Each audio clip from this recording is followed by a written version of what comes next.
بسم اللہ الرحمن الرحیم۔ ایک صاحب نے امریکہ سے پھر وہی سوال آسٹریلیا سے بھی کسی نے بھیجا اور بظاہر یہ معلوم ہوتا ہے کہ وہ اس سوال میں الجھے ہوئے اور انہوں نے صراحت کی ہے اس بات کی کہ مختلف مواقع پہ کئی سال سے وہ ان بیانات کو سن رہے ہیں اور بہت سی غلط فہمیاں ان کی حل ہوئیں۔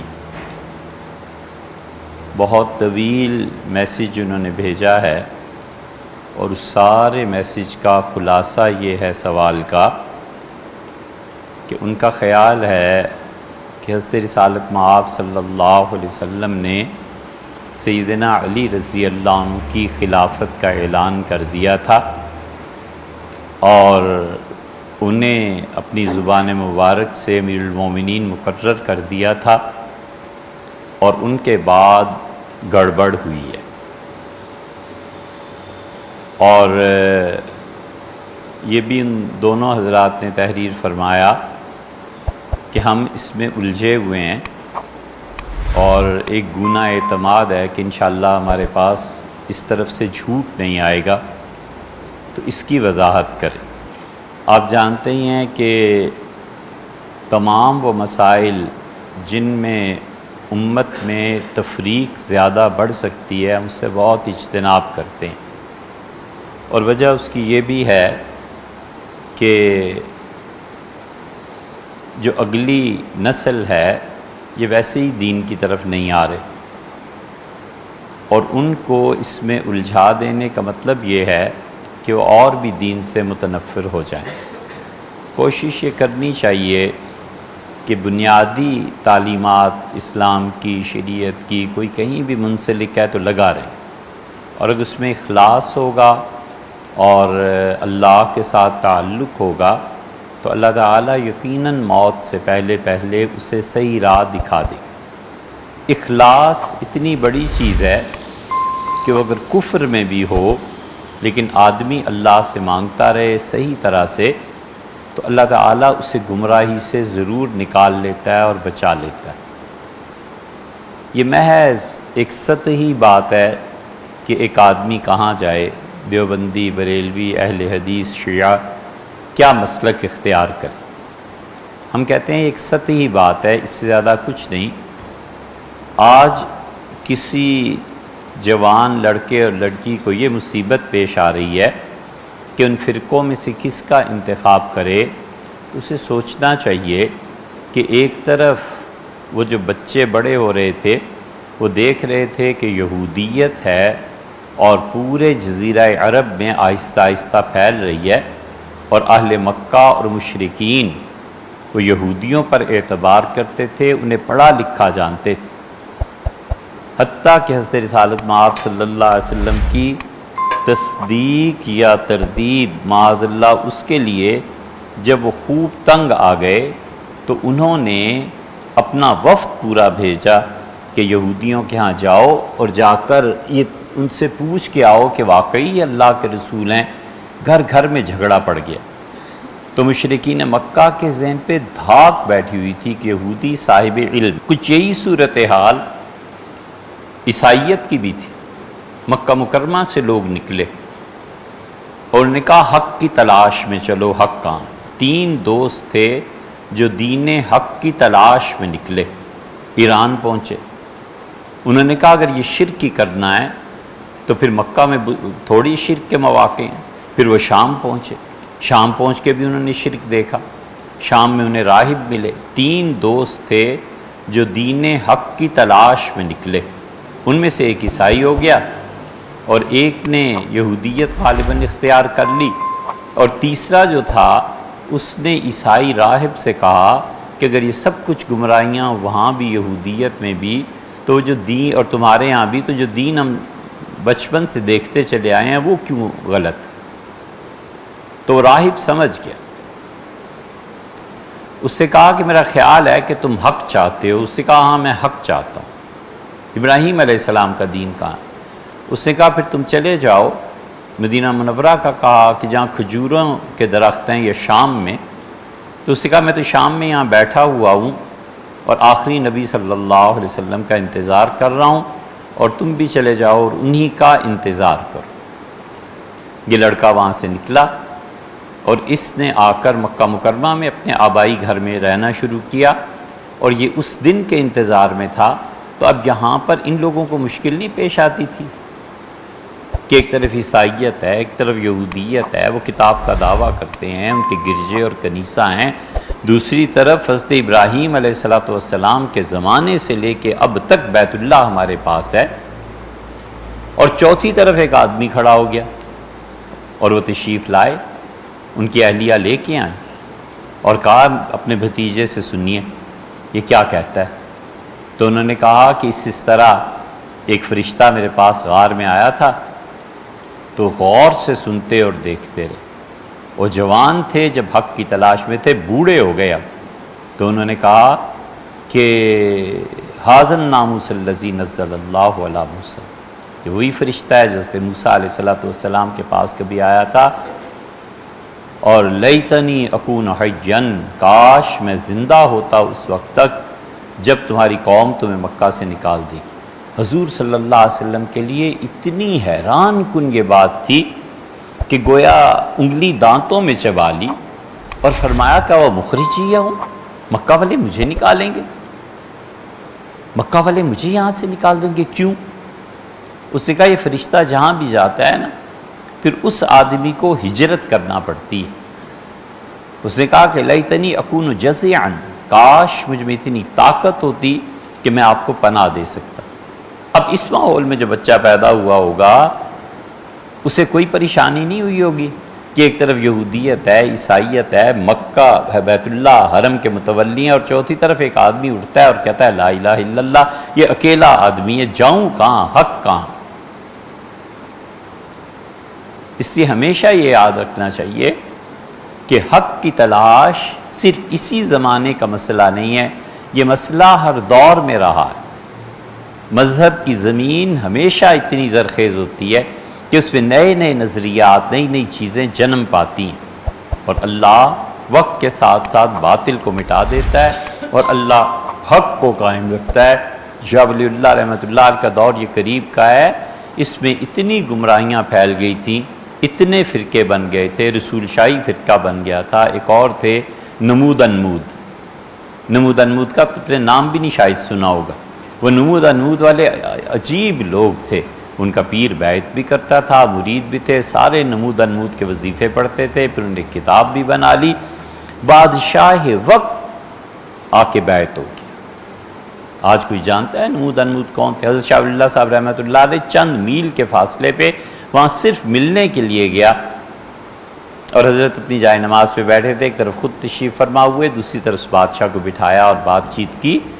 بیعت کے لیے جب وہ گیا ہے وہاں تو دلی والے تو پاگل ہو گئے کہ بادشاہ سلامت، اور نمود انمود اور رسول شاہی لٹا دیتے تھے آدمی کو، بادشاہ کو بھی لٹا دیا، کپڑے اتار دیے سر سے پاؤں تک، اب وہ اس طرح چلا رہے ہیں، شیو کر رہے ہیں اور پانی ڈال رہے ہیں اور کہتے ہیں موتو قبل ان تموتو، سارے نعرے لگا موتو قبل ان، موتو قبل ان تموتو، مرنے سے پہلے مر جاؤ، مرنے سے پہلے مر جاؤ، بادشاہ بھی کہہ رہا ہے مرنے سے پہلے مر جاؤ، مرنے سے پہلے مر جاؤ۔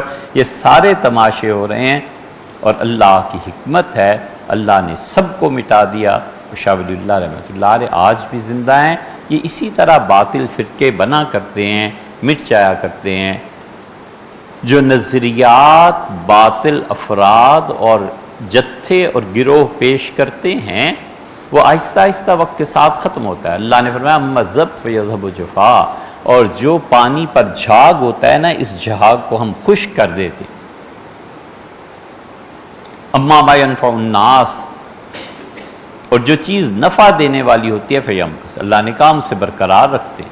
یہ اللہ کی عادت ہے، اللہ کی سنت ہے، کبھی اس فرقہ واریت اور ان چیزوں سے نہیں گھبرانا چاہیے۔ اگر زیادہ ہی پریشانی ہو جائے، بڑی سمپل بات ہے، اللہ سے دعا مانگنی چاہیے کہ اللہ جہاں حق ہے مجھے وہاں لے جا، بس چھٹی۔ یہ حضور صلی اللہ علیہ وسلم کے دور میں نہیں تھا، صحابہ کرام رضی اللہ عنہ اتنی کثرت سے نہیں تھے۔ حدیث میں آیا ہے کہ ایک لڑکے نے ایک دعا مانگی، گاؤں کا تھا، اسے کہا اللہ مجھے وہاں لے جا جو سب سے زیادہ تیرا پیارا بندہ ہے۔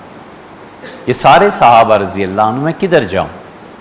وہ کہتے ہیں کہ میں گیا اور میں جوتے اتار رہا تھا مسجد میں جانے کے لیے، اور ایک آدمی نے آ کے جوتے پہنے تو مجھے بڑے بھلے لگے، بڑے اچھے لگے۔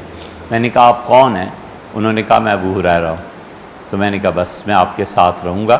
تو انہوں نے کہا رہو میرے بیٹے میرے ساتھ اور علم کو سیکھو۔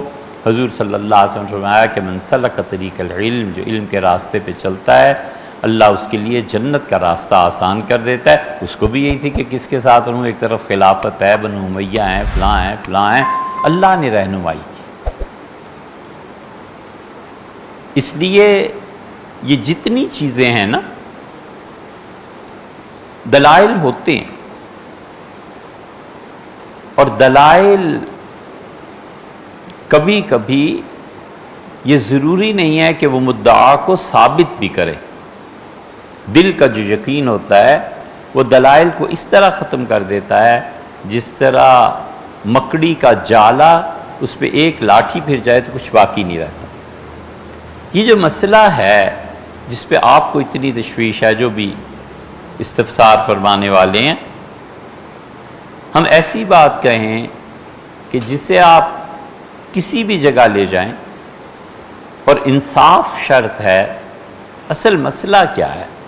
مسئلہ یہی ہے نا کہ سیدنا علی رضی اللہ عنہ کی خلافت کا اعلان حضرت رسالت مآب صلی اللہ علیہ وسلم کر کے گئے تھے، اور صحابہ کرام رضی اللہ عنہ نے اسے نہیں مانا۔ کیوں ایسے ہو؟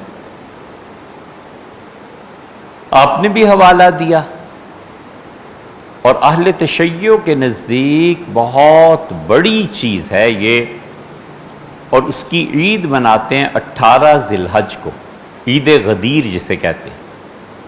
غدیر خم کا جو خطبہ ہے رسول اللہ صلی اللہ علیہ وسلم کا، اصل بات وہ ہے۔ اب یہ غدیر خم میں رسول اللہ صلی اللہ علیہ وسلم کو خطبہ دینے کی ضرورت کیوں پیش آئی؟ نبی کریم صلی اللہ علیہ وسلم نے خطبہ دیا کیا تھا، بات کیا تھی؟ یہاں سے اختلاف شروع ہوتا ہے۔ ہم اس خطبے کی بیک گراؤنڈ دیکھیں پہلے کہ مسئلہ کیا تھا، رسول اللہ صلی اللہ علیہ وسلم کو رکنا کیوں پڑا؟ اگر انہیں سیدنا علی رضی اللہ عنہ ہی کی خلافت کا اعلان کرنا تھا تو اس سے پہلے کتنے مواقع تھے جس پہ اعلان کیا جا سکتا؟ آخر یہیں بقول آپ کے خلافت کا اعلان کیوں؟ اس کا بیک گراؤنڈ یہاں سے شروع ہوتا ہے کہ 8 ہجری میں مکہ فتح ہوا، اور مکہ مکرمہ کی فتح کے بعد حضور اقدس صلی اللہ علیہ وسلم کو کچھ یقین سا ہو چلا تھا کہ اب وہ اس دنیا میں مزید نہیں رہیں گے۔ تو 8 ہجری سے ایسی چیزیں شروع ہو گئی تھیں۔ پھر رسول اللہ صلی اللہ علیہ وسلم حنین تشریف لے گئے، تبوک تشریف لے گئے، وغیرہ وغیرہ۔ اور 8 ہجری میں عتاب ابن اسید رضی اللہ عنہ کو آپ نے مقرر کیا مکہ مکرمہ کا گورنر، اور عتاب نے شادی کی تھی ابو جہل کی بیٹی سے۔ ابو جہل کی بیٹی کا نام یا تو جمیلہ تھا، یا جویریہ تھا، یا صفیہ تھا۔ یہ تینوں نام آتے ہیں، ایک اور نام بھی آتا ہے، مگر یہ تینوں مختلف محدثین نے نقل کیے ہیں۔ یہ لڑکی جس کی شادی حضرت عتاب رضی اللہ عنہ سے ہوئی تھی، آگے چل کے ہم آپ سے عرض کریں گے کہ یہ سیدنا علی رضی اللہ عنہ کے لیے بھی منتخب فرمائی گئی۔ اور ہوا یہ کہ 9 جب حج آیا ہے، 9 ہجری کا، تو حضور اقدس صلی اللہ علیہ وسلم نے حج کی امارت کے لیے سب سے پہلی مرتبہ بھیجا حضرت ابوبکر رضی اللہ عنہ۔ اسلام میں جو اصول ہیں ان اصولوں میں سے ایک زکوٰۃ ہے۔ زکوٰۃ پہ مال خرچ کرنا ہے، اور زکوٰۃ کو ہم حج ہی کی طرح سمجھتے ہیں اہل سنہ، اور ہم کہتے ہیں وہاں بھی مال خرچ کرنا ہے، یا مال بھی خرچ کرنا ہے اور جسمانی مشقت بھی، دونوں چیزیں جمع ہو جاتی ہیں۔ اور باقی جو آپ روزے کا بار بار کہتے ہیں یا ہم رکھتے ہیں، تو اصل میں روزہ بھی عبادت ہے اور نماز بھی عبادت ہے۔ تو وہ 2 بڑی عبادتیں ہیں، ایک نماز اور ایک حج۔ رسول اللہ صلی اللہ علیہ وسلم نے دونوں میں اپنا نائب ابوبکر رضی اللہ عنہ کو بنایا۔ 9 ہجری میں 1 لاکھ سے زیادہ صحابہ رضی اللہ عنہ تھے، لیکن کاز تو ابوبکر رضی اللہ عنہ سے کہ آپ جائیں میری طرف سے، میری نیابت میں لوگوں کو حج کرائیں۔ حج کی امارت انہیں دی ہے۔ وفات سے پہلے نماز کی عمارت بھی انہی کے حوالے کر دی۔ تو جہاں دونوں نیابتیں حضور صلی اللہ علیہ وسلم نے اپنی مرضی اور خوشی سے جس شخص کو دی ہیں، خلافت اسے نہیں ملنی چاہیے تھی، خلافت ادھر آنی چاہیے تھی، اس کے قضیے کی بات کر لیتے۔ حضرت ابوبکر رضی اللہ عنہ چلے گئے، یہ بھی اہل سنہ اور اہل تشیع کے درمیان اختلاف کی ایک بات ہے۔ سیدنا علی رضی اللہ عنہ کو رسول اللہ صلی اللہ علیہ وسلم پیچھے بھیجا اور کہا جاؤ ابوبکر رضی اللہ عنہ کی طرف۔ اہل تشیع کا خیال یہ ہے کہ سیدنا ابوبکر رضی اللہ عنہ اس کے اہل نہیں تھے، رسول اللہ صلی اللہ علیہ وسلم وہ بعد میں خیال آیا اور بھیجا۔ یہ بات ادب کے خلاف ہے کہ نبی کے متعلق یہ تصور کیا جائے، سیدھی سادی سی بات ہے یار۔ سورہ توبہ نازل ہو گئی تھی، سیدنا ابوبکر رضی اللہ عنہ جا چکے تھے مکہ، حضور صلی اللہ علیہ وسلم فرمایا یہ ابوبکر کو پہنچاؤ تاکہ وہ اعلان کرے کہ 4 مہینے تک مشرکین کو مہلت ہے مکہ آنے جانے کی، 4 مہینے کے بعد اس جگہ کو خالی کر دو۔ اسلام نے اپنا ایک سینٹر بنانا ہے جہاں پہ شرک کا کوئی عمل دخل نہ۔ حضرت رسالت پناہ صلی اللہ علیہ وسلم اس کی فکر میں تھے، مشورہ دیا لوگوں نے، کہا حضرت عرب کسی کی نہیں سنیں گے، آپ اپنے کسی خاص رشتہ دار کو بھیجیں، وہ رشتہ دار جا کر وہاں اعلان کرے اور عرب اس اعلان کو تسلیم کریں گے کہ ان کے گھرانے کا فرد ہے۔ بالکل ٹھیک اسی طرح سینکڑوں لوگ حضور صلی اللہ علیہ وسلم پہ ایمان لانے سے رک گئے جب آپ مکہ کی زندگی میں مینا میں جاتے تھے اور مینا میں جا کر ایک ایک آدمی کو کہتے تھے کہ میری مانو، لا الہ الا اللہ کا اقرار کرو۔ اور پیچھے ابو لہب تھا، ابو لہب حضور صلی اللہ علیہ وسلم کے سر پہ مٹی پھینکتا تھا اور کہتا تھا میں اس شخص کا تایا ہوں، میں اس کے خاندان کا فرد ہوں، لوگوں میری سنو، یہ آدمی جھوٹ بولتا ہے۔ لوگ کہتے تھے کدھر جائیں، ایک طرف چچا تایا اور ایک طرف کی آدمی ہے، ہم کدھر جائیں بھی؟ کئی لوگ ایمان سے رک گئے۔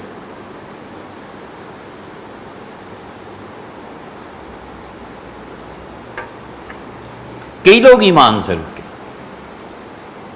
یہ چیز پیش آئی ہے۔ حضور صلی اللہ علیہ وسلم نے سیدنا علی رضی اللہ عنہ کو 40 آیات دے کے بھیجا، اور یہ ہے فراست۔ جب وہ پہنچے ہیں تو حضرت ابوبکر رضی اللہ عنہ سے ملے ہیں، انہوں نے پہلا جملہ یہ فرمایا کہ امیر انت ام مامور، آپ امارت کے لیے تشریف لائے ہیں، میں آپ کے تابع ہو جاؤں، یا آپ میرے تابع ہیں اور میں آپ کا امیر ہوں؟ ان کا حضرت میں آپ کا مامور ہوں، آپ میرے امیر ہیں۔ یہ اعلان ہے حضور صلی اللہ علیہ وسلم نے بھیجا۔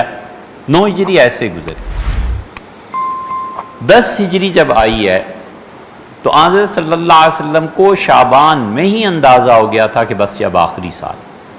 پھر رمضان جو 10 ہجری کا آیا ہے، جبریل امین نے آپ سے قرآن سنا ایک بار، پھر انہوں نے سنایا ایک بار، پھر آپ سے کہا مجھے سنائیں دوسری بار، پھر آپ نے سنا جبریل امین سے 2 بار۔ تو رسول اللہ صلی اللہ علیہ وسلم سمجھ گئے کہ بس یہ اب آخری سال ہے۔ 2 مرتبہ ہم دونوں نے ایک دوسرے سے سنا ہے۔ اعتکاف فرماتے تھے 10 دن کا، اس سال آخری 10 ہجری میں 20 دن کا رمضان میں اعتکاف فرمایا ہے۔ یا تو رسول اللہ صلی اللہ علیہ وسلم نے یہ بدر کی قضا کی ہے کہ 17 کو بدر ہوئی تھی، 3 دن رسول اللہ صلی اللہ علیہ وسلم وہاں رکے تو 20 ہو گئی تھی، 20 کے بعد آنے کا جو وقت تھا 2 یا بعض مورخین کے نزدیک 3 دن لگ گئے تھے، تو 22 23 رمضان کو رسول اللہ صلی اللہ علیہ وسلم پہنچے ہیں، اور آپ ایک صحابی رضی اللہ عنہ تھے ان کی قبر پہ گئے، اور ایک اپنی بیٹی رقیہ رضی اللہ عنہ کی قبر پہ گئے۔ ان کا انتقال آپ کی غیر موجودگی میں ہو گیا تھا، اسی لیے سیدنا عثمان رضی اللہ عنہ کو آپ نے چھوڑ دیا تھا، اور آپ نے فرمایا تھا میری بیٹی کی تیمارداری کرتے رہو۔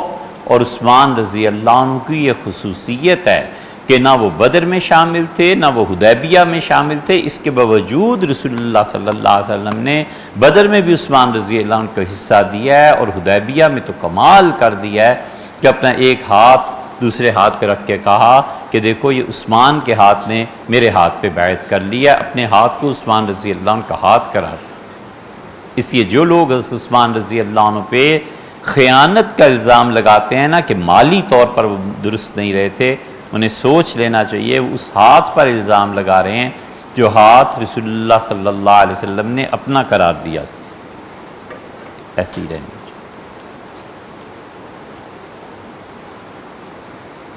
انہیں یہ خود خیال کر لینا چاہیے بہرحال یہ تو بات ایک اور چل پڑی، اس سے ہم واپس پلٹتے ہیں اور ہوا یہ کہ آپ کو یقین ہوتا چلا گیا، آثار شروع ہو گئے اس چیز کے۔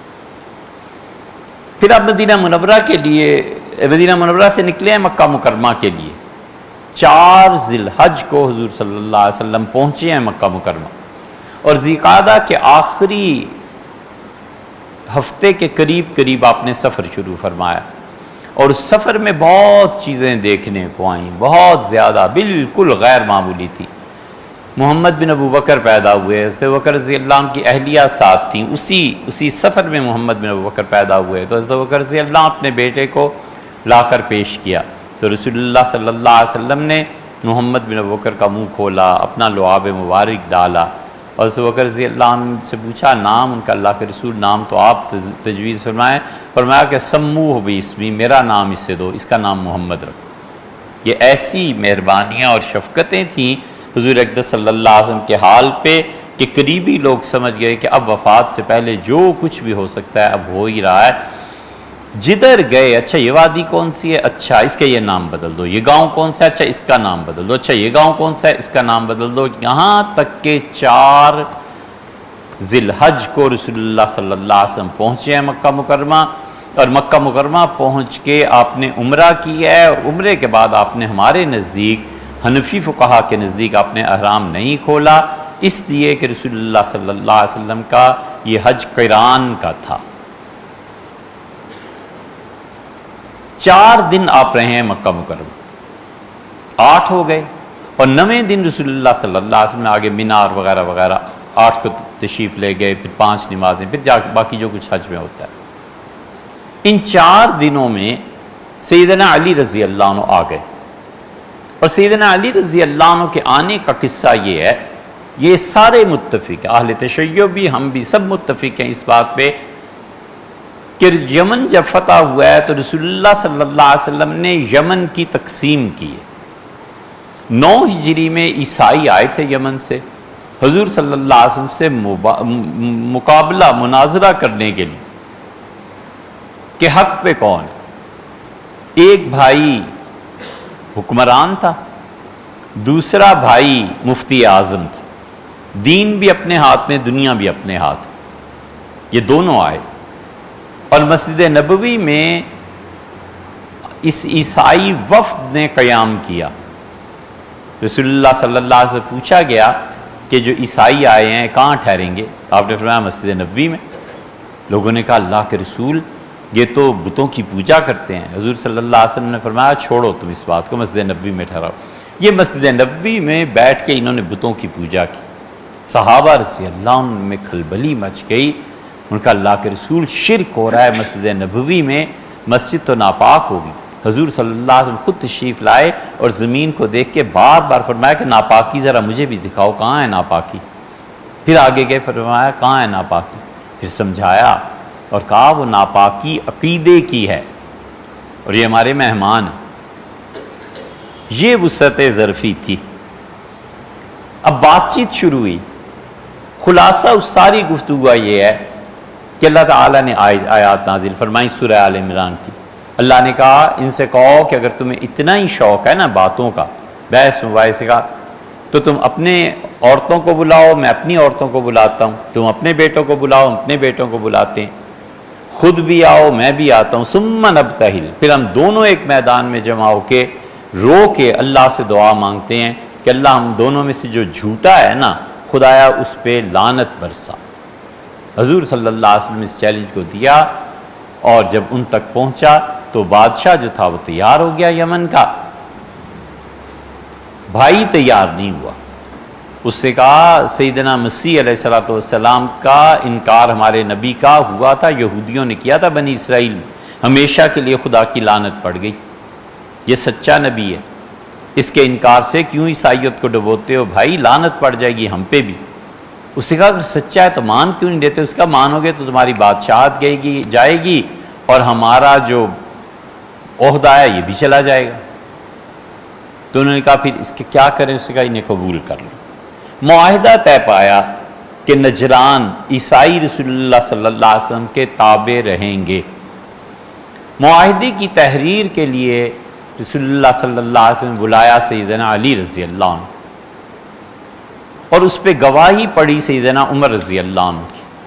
حضرت عمر رضی اللہ عنہ کے زمانے میں پھر یہ معاہدہ آیا تھا، پھر تجدید، پھر عیسائی پھر اس معاہدے کو لے کے آئے تھے سیدنا علی رضی اللہ عنہ کے پاس کہ اس معاہدے کو یہاں سے منسوخ کر دیں۔ انہوں نے کہا یہ میری تحریر ہے، اور تم جانتے ہو امیر المومنین سیدنا عمر رضی اللہ عنہ کو الراشد، وہ صحیح راہ پہ چلنے والے تھے، البار، بہت اللہ کے نیک بندے تھے۔ عمر نے جو کچھ لکھ دیا ہے ختم ہو گیا، علی اسے نہیں مٹائے گا۔ یہ معاہدہ ہوا اور یمن 5 حصوں میں تقسیم ہو گیا۔ رسول اللہ صلی اللہ علیہ وسلم نے معاذ بن جبل رضی اللہ عنہ کو بھیجا ایک حصے میں، ایک جگہ ابو سفیان رضی اللہ عنہ کو بھیجا، ابو موسیٰ اشعری رضی اللہ عنہ کا نام آتا ہے انہیں بھیجا، خالد ابن ولید رضی اللہ عنہ کو بھیجا، اور سیدنا علی رضی اللہ عنہ کو بھیجا۔ خالد ابن ولید رضی اللہ عنہ جہاں گئے ہیں وہاں انہوں نے انکار کر دیا۔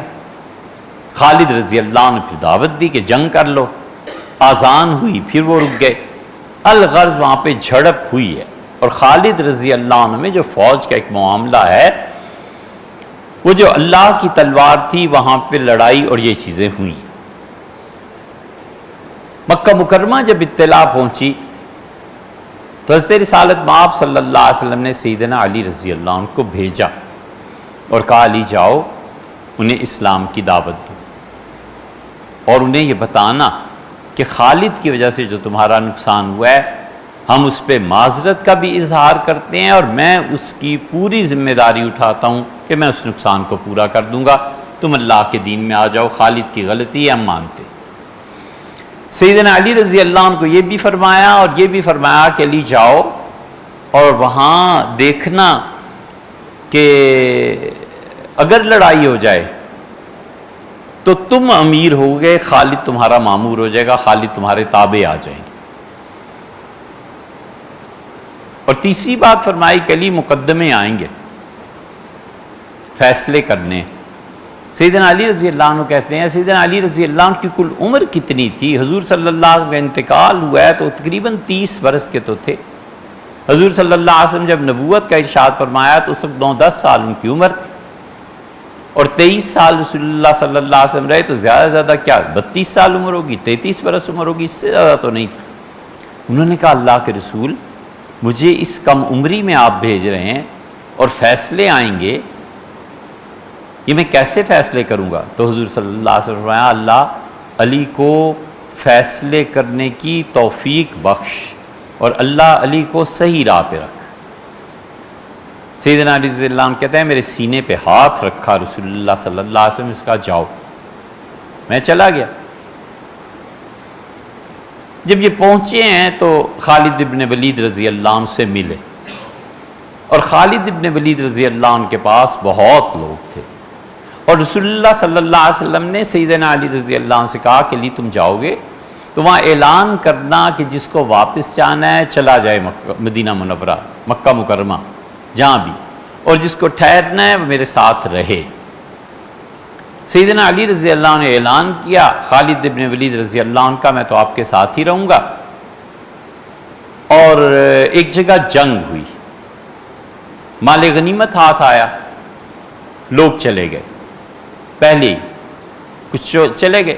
جو وہاں رہ جانے والوں میں سے ان میں حضرت بریدہ رضی اللہ عنہ تھے ایک، سعد ابن مالک، ابو سعید خدری رضی اللہ عنہ 2، عمر ابن شاس رضی اللہ عنہ تھے 3، برا بن عازب رضی اللہ عنہ تھے 4، سیدنا علی رضی اللہ عنہ خود 5، خالد ابن ولید رضی اللہ عنہ 6۔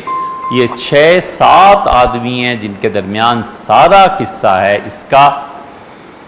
اور جب مال غنیمت آیا تو قاعدے اور اصول کے مطابق تقسیم ہونی تھی، یا پھر یہ جنگ کہیں پہلے ہوئی تھی اور مال غنیمت کے لیے رسول اللہ صلی اللہ علیہ وسلم کو یمن والوں نے لکھا کہ فَإِنَّ لِلَّهِ خُمُسُ، 10ویں پارے کی جو پہلی آیت ہے کہ 5واں حصہ، تو اللہ کے رسول جو 5واں حصہ آپ کا ہے اس کو لینے کے لیے آپ بھیجئے کسی کو۔ رسول اللہ صلی اللہ علیہ وسلم 5واں حصہ بھی تقسیم ہی فرمانا تھا۔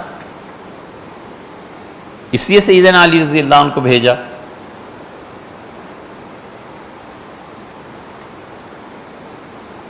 کہ خمس لے کے آپ واپس آئیں۔ بڑے فقیہ تھے سیدنا علی رضی اللہ عنہ، کوئی معمولی آدمی نہیں تھے۔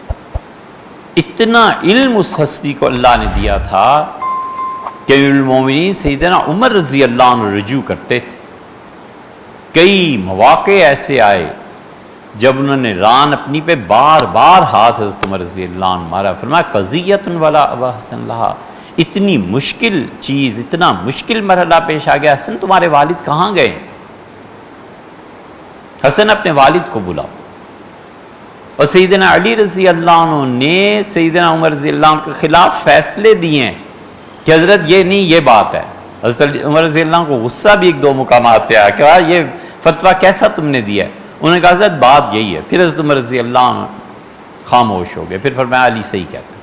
ایک جگہ تو سیدنا عمر رضی اللہ عنہ یہاں تک کہا کہ اگرچہ تم سب میرے حق میں بات کر رہے ہو، لیکن میرا خیال ہے مجھے علی کی بات ماننی چاہیے، احتیاط اسی میں۔ لمبے قصے ہیں، موقع نہیں اور وقت بھی نہیں۔ سیدنا علی رضی اللہ عنہ نے ان سارے صحابہ کرام رضی اللہ عنہ کی موجودگی میں اس مال غنیمت میں جو باندیاں آئی تھیں، ایک خوبصورت لڑکی کو اپنے لیے پسند کیا، اسے خیمے میں لے گئے۔ خالد بن ولید بھی بیٹھے ہوئے تھے، برا بن عازب بھی تھے، اور حضرت بریدہ رضی اللہ عنہ بھی تھے۔ انہیں یہ بات ناگوار گزری، اور وہ صبح جب نماز کے لیے اٹھے تو انہوں نے دیکھا سیدنا علی رضی اللہ عنہ کے خیمے سے پانی بہہ رہا تھا۔ تو بریدہ رضی اللہ عنہ نے کہا یہ کیا ہے، تم دیکھ رہے ہو؟ انہوں نے کہا خالد رضی اللہ عنہ دیکھ تو رہا ہوں، یہ علی کیا کر رہے ہیں؟ خالد بن ولید رضی اللہ عنہ نے خط لکھا اور برا بن عازب رضی اللہ عنہ کو خط دیا اور کہا لے جاؤ حضور صلی اللہ علیہ وسلم کی خدمت میں۔ یہ پہلا اعتراض تھا جہاں سے بات آگے چلی، اور لوگوں نے جب دیکھا لشکر میں کہ سیدنا علی رضی اللہ عنہ ایک لڑکی کو لیا ہے اور خیمے میں تشریف لے گئے ہیں، اور صبح پانی بہہ رہا تھا نہانے کا، لوگ چپ ہو گئے، لیکن سارے لوگوں میں ایک طرح کی تشویش پھیل گئی کہ انہوں نے کیا کیا۔ برا بن عازب رضی اللہ عنہ پہنچے مدینہ منورہ۔ یہ بات آگے کرتے ہیں کہ وہاں مکہ مکرمہ، تو مکہ میں پھر کیا ہوا یہ بات پھر پوری کرتے ہیں۔ سیدنا علی رضی اللہ عنہ نے ابو نافع کو بلایا، ابو رافع کو، اور ابو رافع سے کہا کہ دیکھو میری نیابت میں یہ خالد بھی ہیں، فلاں بھی ہے، فلاں بھی ہے، یہ اب تمہارے نائب ہوں گے اور تم میرے نائب ہو۔ اور ایک خاص مقام پر پہنچ کے سیدنا علی رضی اللہ عنہ نے کہا کہ میں نے تیز رفتار سواریاں لے لی ہیں اور میں تو چلا، حضور صلی اللہ علیہ وسلم مکہ مکرمہ پہنچ گئے ہوں گے اور مجھے نبی کریم صلی اللہ علیہ وسلم کے ساتھ حج کرنا ہے، تم لوگ آہستہ آہستہ آتے رہو۔ سیدنا علی رضی اللہ عنہ نے بہترین اونٹ لیے، 37 اونٹ رسول اللہ صلی اللہ علیہ وسلم کے لیے لی،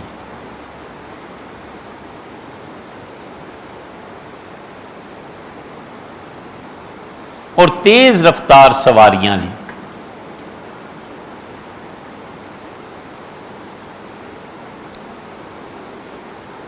فوج دیکھ رہی تھی، انہوں نے کہا یہ علی کر کیا رہے ہیں؟ ہم آہستہ آہستہ چلتے رہیں اور علی تیز سواریاں لے کے پہنچ جائیں، یہ چیمے گوئیاں جو پہلے ہو رہی تھیں یہ زیادہ ہو گئی۔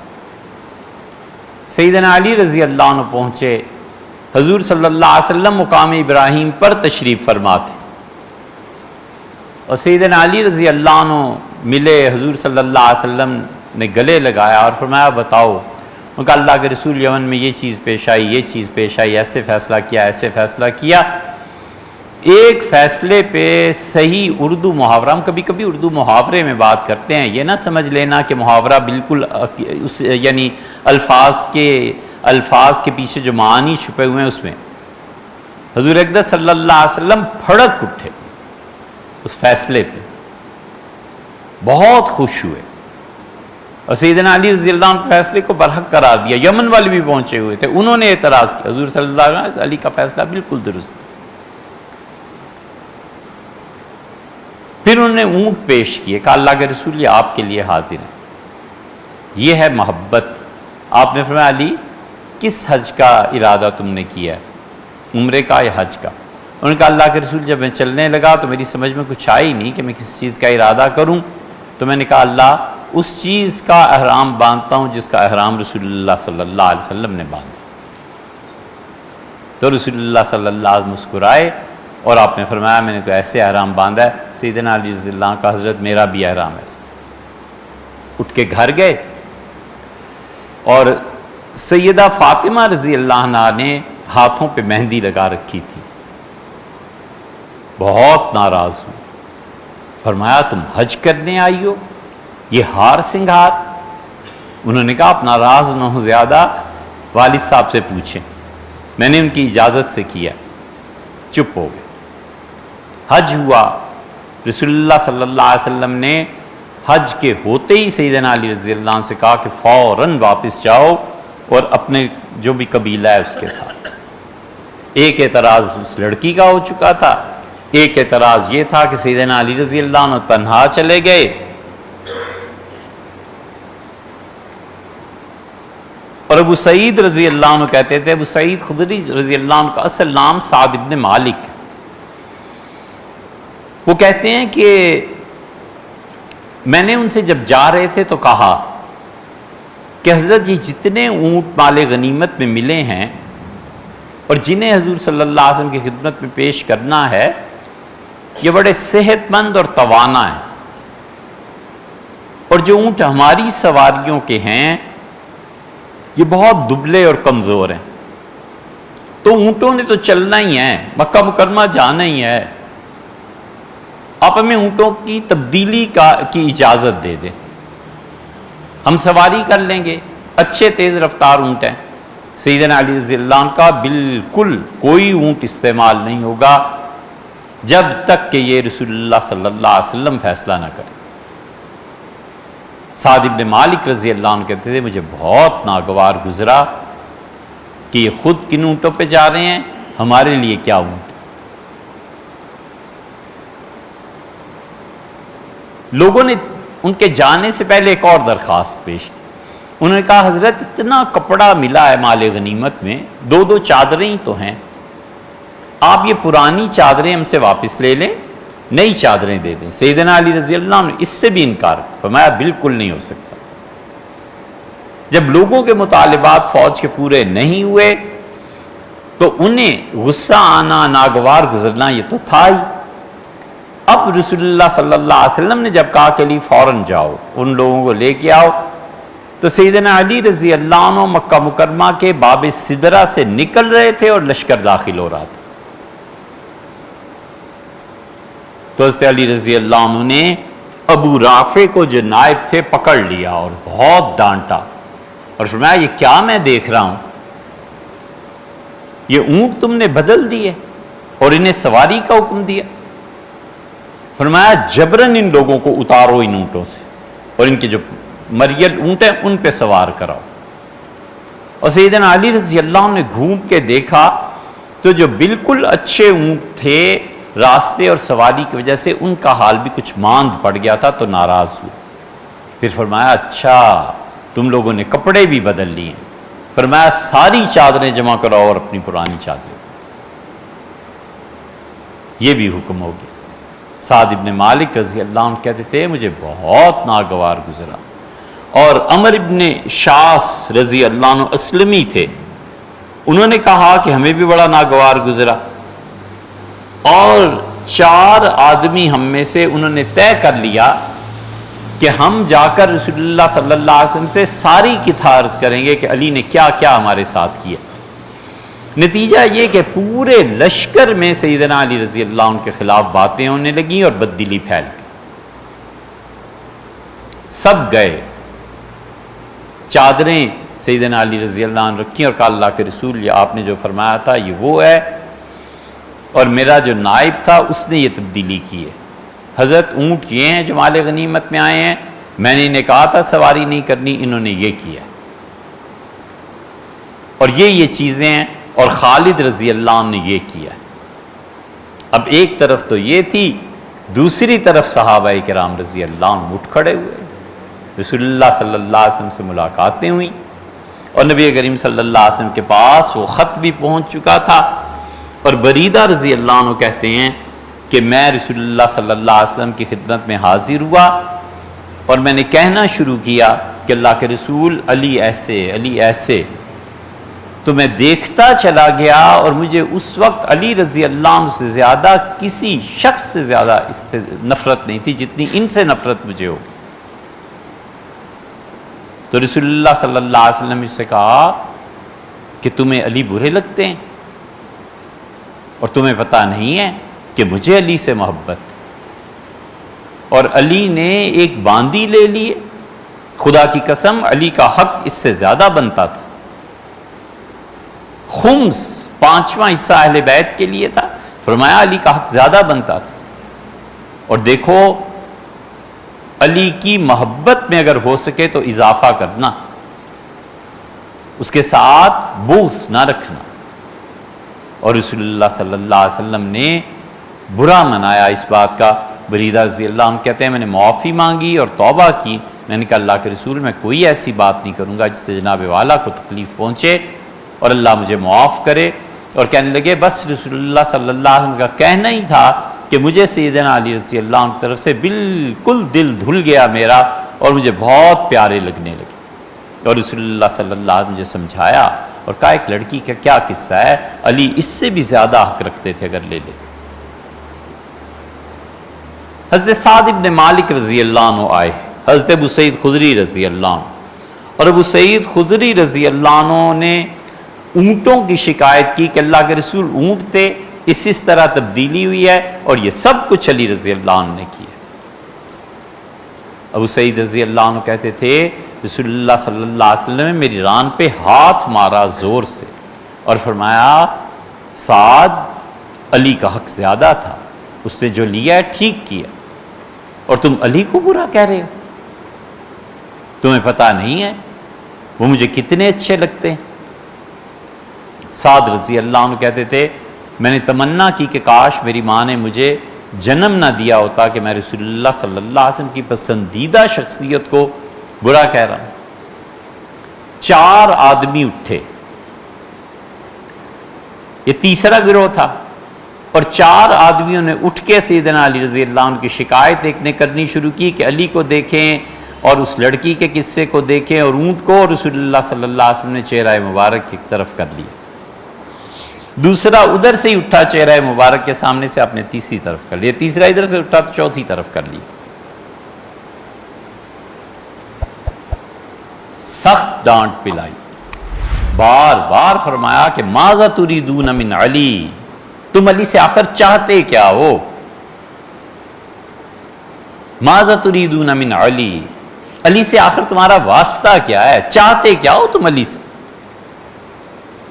حضور اقدس صلی اللہ علیہ وسلم کی اتنی غیرت کا جملہ یا تو حضرت بکر رضی اللہ عنہ کے متعلق ایک جگہ ہے، غالباً بخاری میں ہی ہے، اور یہ بھی ہے دوسرا۔ حضرت عمر رضی اللہ عنہ کہتے تھے کہ میں نے حضرت بکر رضی اللہ عنہ کو کچھ کہہ دیا تھا، اور ابو بکر رضی اللہ عنہ چلے گئے تھے رسول اللہ صلی اللہ علیہ وسلم کے پاس، اور جا کے انہوں نے میری شکایت کی کہ عمر نے مجھے یہ کہا ہے۔ سیدنا عمر رضی اللہ عنہ کہتے تھے میرا غصہ جب ٹھنڈا ہوا تو مجھے خیال آیا کہ وہ بات رسول اللہ صلی اللہ علیہ وسلم تک نہ پہنچ جائے، اور جب میں پہنچا ہوں تو رسول اللہ صلی اللہ علیہ وسلم ایک طرح سے ناراض تھے۔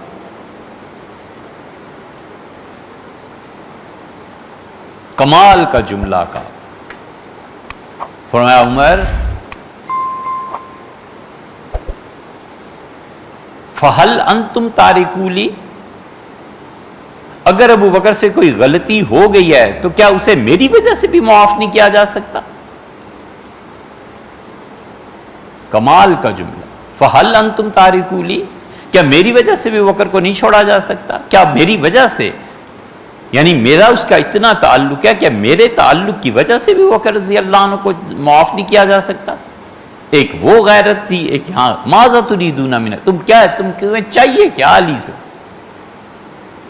اور تم جانتے نہیں ہو انا من علی و علی منی، علی مجھ سے ہے اور میں علی سے۔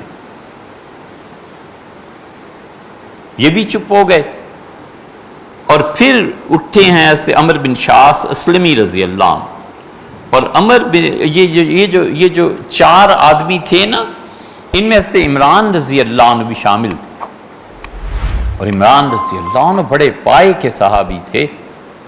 عمران رضی اللہ عنہ کو خون آنے لگا تھا، بیمار ہو گئے تھے، کئی سال تک وہ چارپائی پہ لیٹے رہے، اور لوگ کہتے ہیں کہ اتنا خون کبھی کبھی آتا تھا کہ ہم چارپائی کے درمیان کا حصہ کاٹ کے اس کے نیچے فرش پہ سہنک رکھ دیتے تھے۔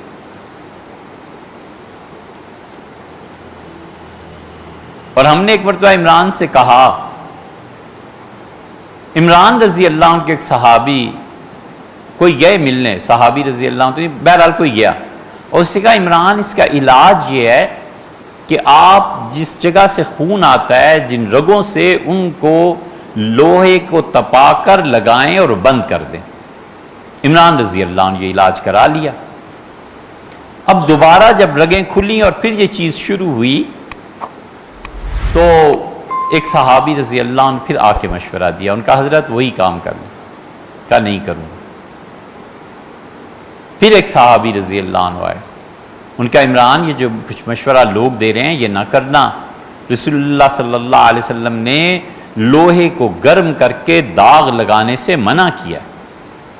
عمران رضی اللہ عنہ نے لمبی سانس لی، ان کا میں بھی تو سوچ رہا تھا کہ ہوا کیا ہے، اور دیکھو میرے دوست، میں جب بیمار تھا نا اور خون بہتا تھا اور رات کو تہجد کے وقت میری آنکھ کھلتی تھی تو اللہ کے فرشتے لائن لگا کر مجھ سے مصافحہ کرتے تھے، پھر جب سے میں نے علاج کروایا فرشتوں کا آنا بند ہو گیا، پھر خون شروع ہوا، پھر فرشتے آنا شروع ہو گئے، تو مجھے نہیں پتا تھا کہ رسول اللہ صلی اللہ علیہ وسلم نے منع فرمایا اور میں نے انجانے میں اس حکم کی خلاف ورزی کر دی۔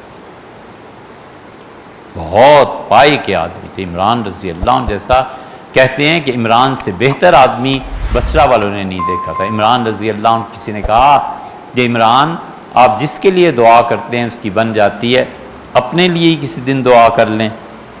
فرمانے لگے میں نے بھی سوچا ہے کئی بار، پھر میں نے سوچا کہ میرا مولا اس بات پہ راضی ہے کہ خون چلتا رہے اور میں کہوں صحت دے دیں، شرم آتی، میں کہتا ہوں جیسے آپ کی مرضی ہے کر لیں۔ رضا کا یہ جو مقام ہے نا، کئی سال غالباً یہ قصہ چلتا رہا عمران رضی اللہ عنہ۔ عمران رضی اللہ عنہ اس پہ جب ڈانٹ پڑی سب چپ ہو، پھر حاضر ہوئے ہیں عمر ابن شاس رضی اللہ عنہ، اور اسلمی تھے۔ عمر ابن شاس رضی اللہ عنہ کہتے ہیں میں مسجد میں داخل ہوا حضور صلی اللہ علیہ وسلم مجلس میں، اور نبی کریم صلی اللہ علیہ وسلم کو سلام کیا اور میں نے دیکھا تو مجھے احساس ہوا کہ رسول اللہ صلی اللہ علیہ وسلم تو جہاں میں جا رہا ہوں ساتھ ہی ساتھ اپنی نگاہوں کو گھما رہے ہیں، جیسے کوئی آدمی اس کو گھورتا ہے نا ناراضگی سے۔ تو میں سمجھ گیا کہ مجھ سے کوئی بات ہوئی ہے۔ میں گیا تھا سیدنا علی رضی اللہ عنہ کی شکایت کرنے، اور میں آگے بڑھا اور مجھ سے رسول اللہ صلی اللہ علیہ وسلم نے پوچھا کیا بات؟ میں نے بتایا علی رضی، جب میں بات کر رہا تھا تو رسول اللہ صلی اللہ علیہ وسلم نے مجھے روک دیا اور فرمایا نہ اس روایت میں آتا ہے کہ جب میں بیٹھا ہوں ان کے خیال میں تھا، یہ چونکہ حضرت علی رضی اللہ عنہ کے مخالفین میں رہے نا یمن میں، اب یمن سے تو سارے آ گئے تھے، تو کہتے ہیں میرے بات کرنے سے بھی پہلے رسول اللہ صلی اللہ علیہ وسلم فرمایا مجھے تکلیف دیتے ہو، مجھے تنگ کرتے ہو، مجھے ستاتے ہو۔ میں نے کہا اللہ کے رسول میں اللہ کی پناہ مانگتا ہوں آپ کو میں ستاؤں اور تنگ کروں۔ آپ نے فرمایا تم علی کے متعلق نہیں بات کر رہے؟ میں نے کہا اللہ کے رسول میری غلطی ہے۔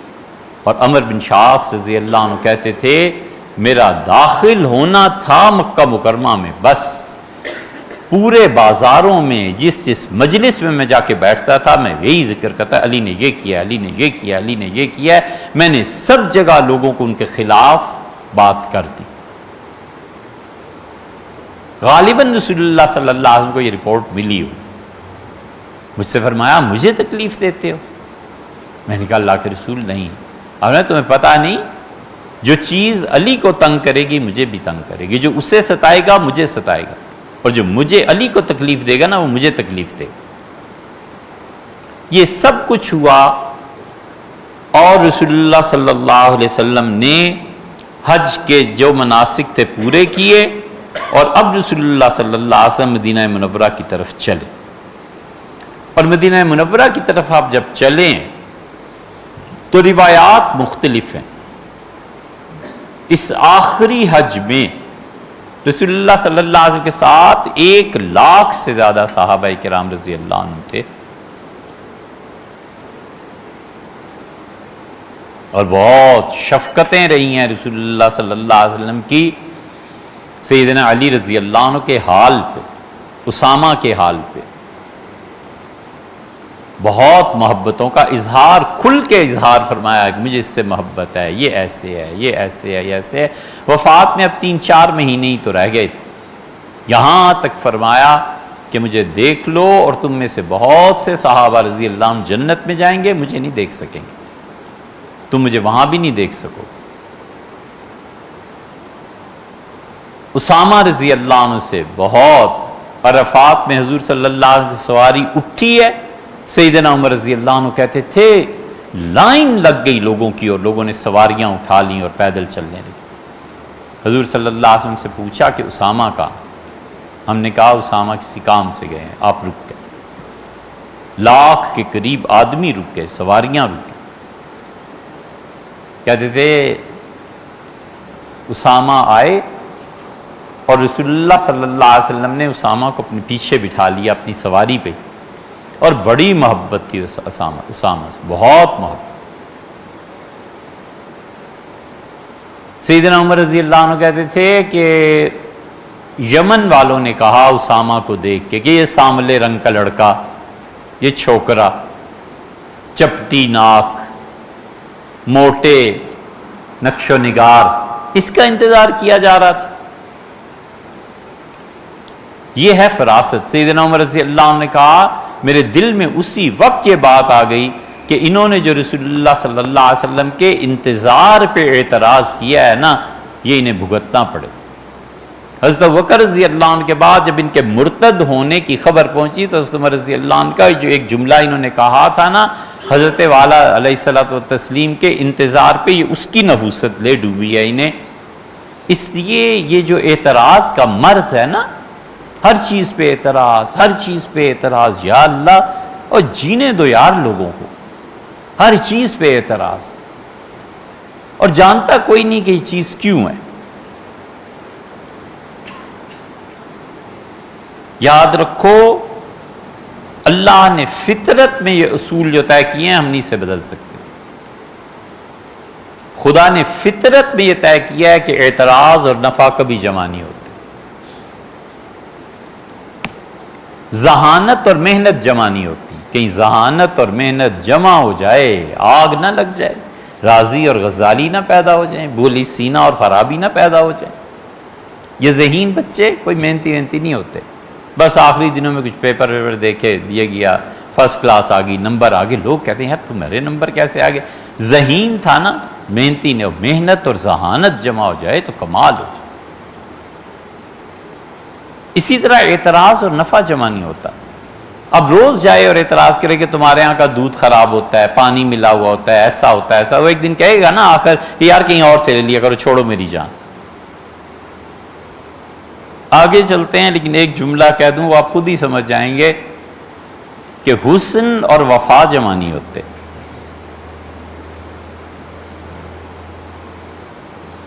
حضور صلی اللہ علیہ وسلم نے فرمایا مجھے تکلیف دیتے ہو. عمر ابن شاس رضی اللہ عنہ سے، میں تمہیں پتہ نہیں، انا من علی و علی میرے ہیں، میں علی کا ہوں. لیکن اتنے لوگوں میں یہ جو چہمہ گوئیاں تھیں نا پھیل گئیں. حضرت رسالت پناہ صلی اللہ علیہ وسلم نکل کھڑے ہوئے مدینہ منورہ کی طرف، اور جانے سے پہلے حضرت عائشہ رضی اللہ عنہ کا جو اونٹ تھا اسے فرمایا چلو انہوں نے کہا کہ اللہ کے رسول مجھے تو بیماری جو خواتین کی ایسے، تو رسول اللہ صلی اللہ علیہ وسلم کو کچھ ناگوار گزرا. آپ نے فرمایا اچھا اب تو مجھے مدینہ سے ایسے روکے گی جیسے اللہ نے ہاتھی والوں کو مکے سے روک دیا تھا، میں تو جا رہا ہوں. رو پڑی کہنے کہ اللہ کے رسول مجھے، آپ نے اپنے بھائی عبد الرحمن سے کہو کہ تنعیم پہ جائے اور تمہیں وہاں سے احرام بندوائے، جو چیز پوری کرنی ہے طواف کرو اور پھر آ جائے. تشریف لے گئے. حضرت رسالت پناہ صلی اللہ علیہ وسلم کا سفر کب شروع ہے، یہ ساری تاریخ کی چیزیں ہیں، اس پہ پھر ہم بہت دور چلے جائیں گے. ٹائم کیا ہو گیا؟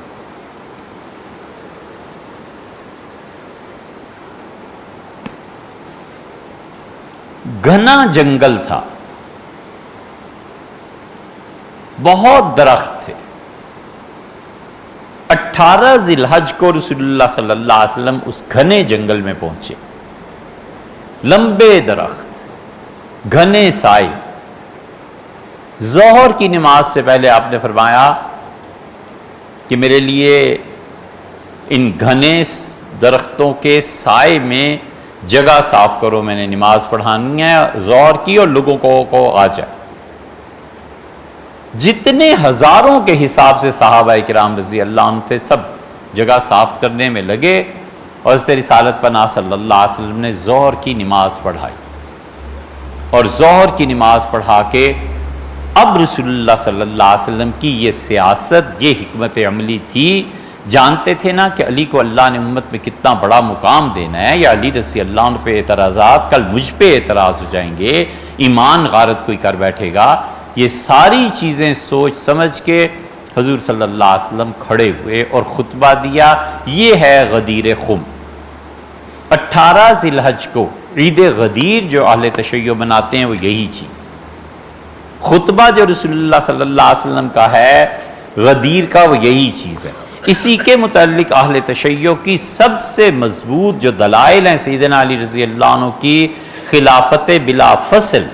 یہ ان کی اذان میں بھی آتا ہے نا، بعض لوگ پڑھتے ہیں. یہ الگ بات ہے کہ علی ولی اللہ وصی رسول اللہ و خلیفتہ بلا فصل، کس کی گواہی دیتے ہیں کہ سیدنا علی رضی اللہ عنہ رسول اللہ صلی اللہ علیہ وسلم کے وصی تھے. نبی کریم صلی اللہ علیہ وسلم نے وصیت کی تھی کہ میرے بعد خلافت تمہاری ہے. اللہ کے ولی ہیں علی رضی اللہ عنہ. وخلیفتہ بلا فصل، اور اصل میں حضور صلی اللہ علیہ وسلم کے بعد بغیر کسی وقفے کے علی خلیفہ ہیں. یہ ایک جملے کا آخری ٹکڑا تینوں خلفاء پہ زد آتی ہے کہ ابو بکر بھی غلط، عمر بھی غلط، عثمان بھی غلط. حضور صلی اللہ علیہ وسلم کے بغیر وقفے کے اگر کوئی خلیفہ ہوتا ہے تو سیدنا علی رضی اللہ عنہ ہوتے ہیں. یہ تینوں صحابہ کرام رضی اللہ عنہ کی اور خلافت راشدہ کی جڑ کٹتی. اور سب سے مضبوط دلیل جو اہل تشیع کے ہیں، جیسے آپ نے اپنے پیغامات میں بھی تحریر فرمایا ہے، یہ خطبہ ہے. سب اس کو کہتے ہیں کہ رسول اللہ صلی اللہ علیہ وسلم نے یہ اعلان کیا ہے. وہ کہتے ہیں خلافت یہیں دے دی تھی. لٹریچر، کتابوں کی کتابیں اس خطبے پہ لکھی گئی. حضرت رسالت پناہ صلی اللہ علیہ وسلم کھڑے ہوئے اور آپ نے کہا لوگو، میں تم سب لوگوں کو اپنی جان سے پیارا لگتا ہوں یا نہیں؟ صحابہ کرام رضی اللہ عنہ سر جھکا دوں کہ اللہ کے رسول آپ ہمیں اپنی جان سے پیارے لگتے. آپ نے فرمایا تم میں سے ایک ایک آدمی مجھے اپنی جان سے زیادہ پیارا سمجھتا ہے یا نہیں؟ صحابہ رضی اللہ عنہ کہ اللہ کے رسول ہم میں ایک ایک آدمی، آپ سچ فرماتے ہیں، جان قربان کر دے آپ. آپ نے فرمایا سنو، اور ہاتھ پکڑا سیدنا علی رضی اللہ عنہ کی، بڑا شرف ہے ان کے لیے، اور بلند فرمایا. اور رسول اللہ صلی اللہ علیہ وسلم نے فرمایا من کنت مولا فعلی مولا، میں جس کا مولا ہوں نا علی اس کے مولا.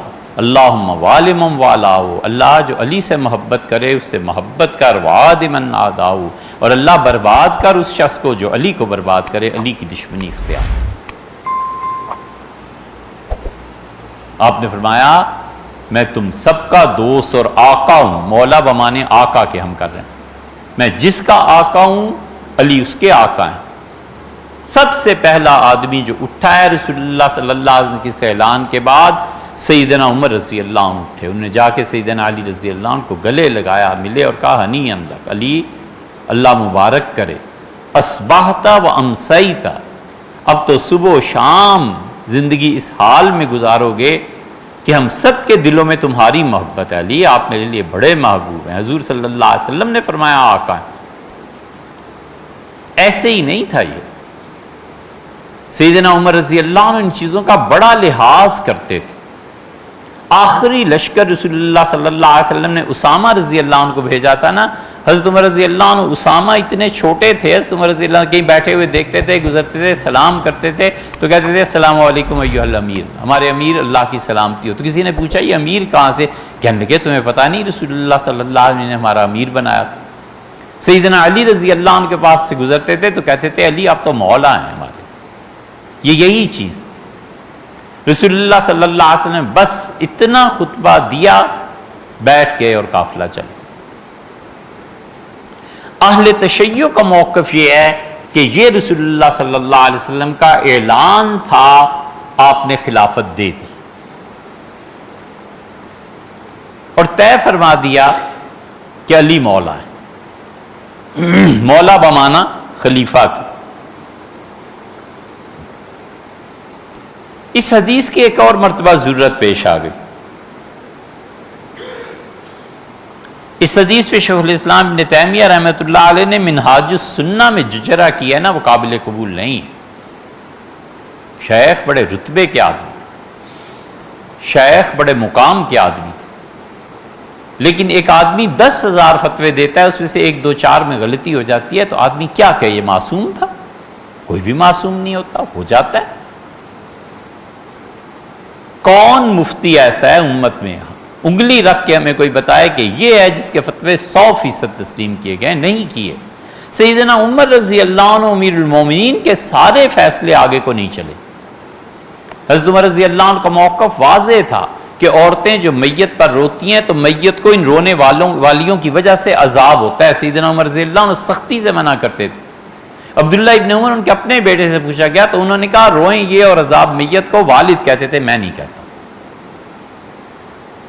سیدنا عمر رضی اللہ عنہ کی 10 باتیں اور مل جائیں گی، نہیں۔ کون ہے؟ حضرت رسالت مآب صلی اللہ علیہ وسلم سے تمام تر شرف اور عزت اور مرتبت اور عالی پن کے باوجود اجتہاد میں خطا ہوئی ہے اور امت نے اس اجتہادی خطا کو تسلیم کیا ہے۔ اللہ کی وحی آئی ہے کہ آپ نے جو فیصلہ فرمایا نا یہ ٹھیک نہیں ہے، ایسے نہیں، ایسے کیجئے، ایسے نہیں، ایسے کیجئے۔ تو خطائے اجتہادی اگر نبی سے ہو سکتی ہے اور فتویٰ اگر کسی بڑے سے بڑے صحابی رضی اللہ عنہ کا اس سے رجوع کرنا ہو سکتا ہے تو ابن تیمیہ رحمۃ اللہ علیہ کیا ہیں بھئی؟ ان سے ہوئی ہے 2-4 جگہ ختم۔ اس حدیث پہ جو حضرت نے لکھا ہے وہ امت نے تسلیم نہیں کیا۔ بعد میں آنے والے لوگوں نے کتابوں پہ کتابیں لکھی ہیں کہ ابن تیمیہ رحمۃ اللہ علیہ اس میں صحیح نہیں۔ اہل تشیع نے بھی، ہمارے اہل سنہ نے بھی۔ ابن تیمیہ رحمۃ اللہ علیہ کا فتویٰ کہ مدینہ منورہ جائے تو حضور صلی اللہ علیہ وسلم کی قبر شریف کی نیت نہ کرے، کھلا ہوا غلط فتویٰ تھا، امت نے تردید کی ہے، ہوتا ہے۔ ابن تیمیہ رحمۃ اللہ نے 3 طلاق کو ایک مانا ہے، تمام تر محبت کے باوجود شیخ سے بالکل مانے جانے کے قابل۔ ابن تیمیہ رحمۃ اللہ علیہ سے ہمیں تو کیا محبت ہوتی، شیخ کو ہم سے محبت۔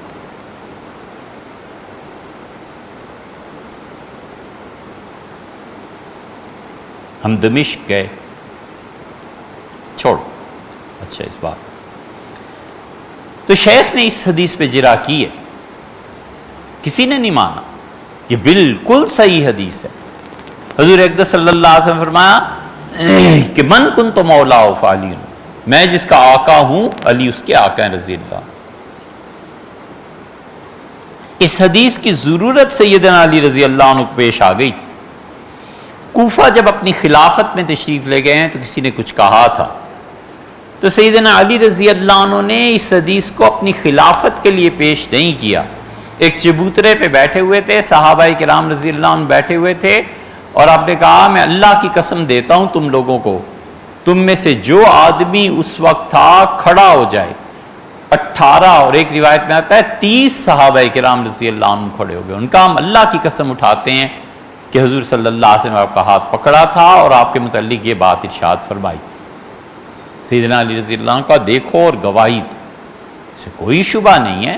یہ حدیث اپنی جگہ پہ درست ہے, یہ واقعہ اپنی جگہ پہ ہوا ہے, لیکن مولا کے لفظ سے خلافت کیسے ثابت ہو گئی؟ یہاں آ کر پیش پڑا اہل سنہ اور اہل تشیع کے درمیان. وہ کہتے ہیں ہاتھ پکڑ لینا, بلند کرنا اور اعلان فرما دینا, یہی سب کچھ تھا. بھیا ہم سیدھی سادی بغیر کسی لغت کے بکھیڑوں میں الجھے ہوئے چند باتیں پوچھتے ہیں, اس کا جواب چاہیے. حضرت رسالت مآب صلی اللہ علیہ وسلم مدینہ منورہ پہنچے,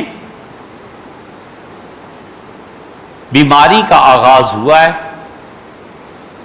اور وفات سے 3-4 دن پہلے, یہ ہماری بھی روایت ہے بخاری کی, آپ کے ہاں اہل تشیع کے ہاں بھی ہے, عیادت کے لیے الفاظ کا فرق بتا دیتے ہیں ہم. عیادت کے لیے رسول اللہ صلی اللہ علیہ وسلم کے چچا عباس رضی اللہ عنہ داخل ہوئے, اور عباس رضی اللہ عنہ نے بھتیجے کو دیکھا اور داماد حضور صلی اللہ علیہ وسلم کے سیدنا علی رضی اللہ عنہ بیٹھے ہوئے تھے, دونوں اکٹھے باہر نکلے. اور یہ اہل سنہ کی روایت پہلے سنا رہا.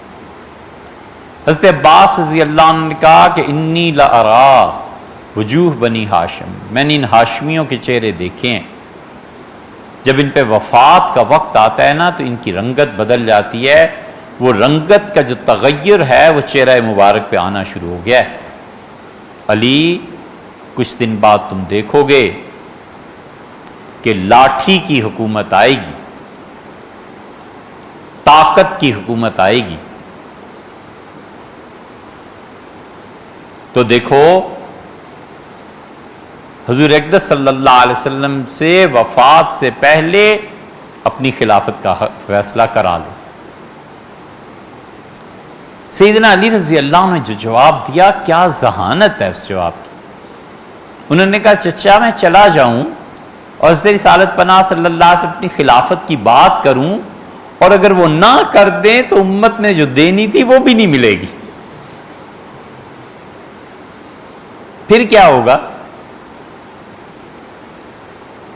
اہل تشیع کی روایت میں آتا ہے کہ حضرت عباس تھے, سیدنا علی تھے اور اہل بیت کرام رضی اللہ عنہ بیٹھے ہوئے تھے, اور حضور صلی اللہ علیہ وسلم سے عرض کیا کہ آپ خلافت کا فیصلہ ہاشمیوں کے حق میں کر دیں.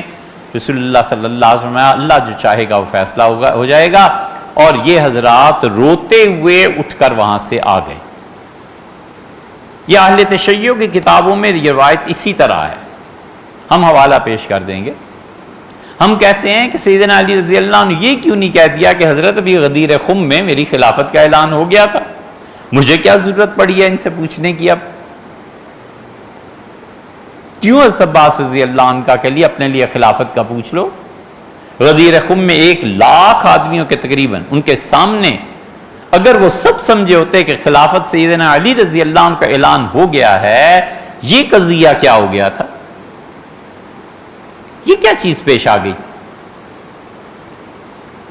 کیوں سیدنا علی رضی اللہ عنہ نے کہہ دیا کہ خلافت میری ہے؟ حتیٰ کہ اہل تشیع کی دوسری روایت سناتا ہوں, یہ خمینی صاحب کی کتابوں میں بھی ایک جگہ آئی ہے, ایک جگہ انہوں نے اس کا حوالہ دیا ہے. وہ بہرحال بڑے پڑھے لکھے آدمی تھے اور ان کی تفاسیر میں تو ہے ہی ہے.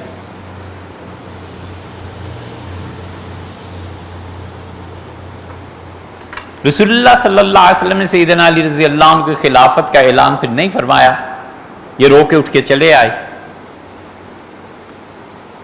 دوسری بات, ان کے یہاں کتابوں میں لکھا ہوا ہے, ہمارے یہاں بھی بعض لوگوں نے اس روایت کو نقل کیا. حضرت رسالت مآب صلی اللہ علیہ وسلم, یہ جو سورہ تحریم کی ابتدائی آیات ہیں نا, لِمَ تُحَرِّمُ مَا أَحَلَّ اللَّهُ لَكَ, آپ کیوں اس چیز کو حرام کر رہے ہیں جو اللہ نے آپ کے لیے جائز قرار دی ہے. اس میں ہمارے ہاں یہی کہتے ہیں کہ مغافیر ایک شہد تھا, اس کی بو تھی, رسول اللہ صلی اللہ علیہ وسلم کے سامنے شہد رکھ دیا گیا, وقت لگ گیا, یہ وہ. یہ روایت آپ 28ویں پارے کی دیکھ سکتے ہیں. تو حضور صلی اللہ علیہ وسلم کو بو سے شدید وحشت ہوتی تھی کیونکہ فرشتے آتے تھے آپ کے پاس. تو رسول اللہ صلی اللہ علیہ وسلم اللہ کی قسم میں شہد استعمال نہیں کروں. ہمارے نزدیک اس کی تفسیر یہ ہے کہ اللہ نے اس پہ وحی نازل کی اور اللہ تعالیٰ نے فرمایا کہ کیوں آپ نے شہد کو حرام قرار دیا جبکہ اللہ نے اسے جائز قرار دیا. قد فرض اللہ لکم ان تحلۃ، اللہ نے ضروری قرار دیا ہے کہ آپ اپنی قسم توڑیں. چنانچہ روایات میں آتا ہے حضور صلی اللہ علیہ وسلم گئے، شہد کو چکھا اور اپنی قسم کا کفارہ ایک غلام کی آزادی کی صورت میں ادا فرمایا. یہ ساری روایات ہماری ہیں. ان کے ہاں یہ آتا ہے کہ حضرت رسالت پناہ صلی اللہ علیہ وسلم حضرت حفصہ رضی اللہ عنہ کے ہاں گئے. حفصہ رضی اللہ عنہ کا حجرہ تھا، ان کا بستر تھا، ان کی باری تھی. حضور صلی اللہ علیہ وسلم وہاں رہنا تھا، رات وہاں گزارنی تھی. اور حفصہ رضی اللہ عنہ کسی کام سے کہیں گئی ہوئی ہوں گی کسی کے گھر، اور نبی کریم صلی اللہ علیہ وسلم کی باندھی تھیں ماریا. اہل تشیع کے ہاں یہ ہے کہ ماریا حضور صلی اللہ علیہ وسلم کو وہاں مل گئی اور آپ نے اس سے قربت اختیار کی. اور آپ ابھی فارغ ہوئے تھے کہ حفصہ رضی اللہ عنہ آ گئیں اور ان کا اللہ کے رسول یہ کیا چیز ہے، میری باری، میرا بستر، میرا حجرہ اور ماریا آپ کے ساتھ.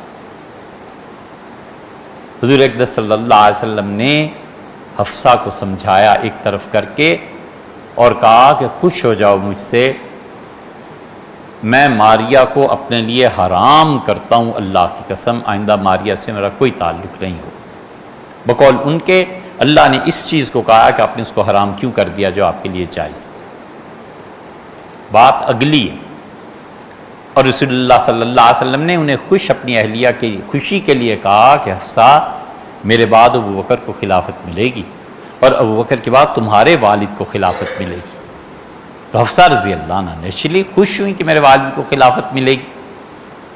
اب ناراض بیوی کو منانے کے لیے اسے خوشخبری دینا، اگر رسول اللہ صلی اللہ علیہ وسلم غدیر خم میں فیصلہ فرما گئے تھے تو آپ اس کو کیا کہیں گے یہ رسول اللہ صلی اللہ علیہ وسلم نے کیا کہا کہ تمہارے والد کو خلافت ملے گی، یہ کس بات کی خوش کرنا تھا اور مبارکباد دینی تھی.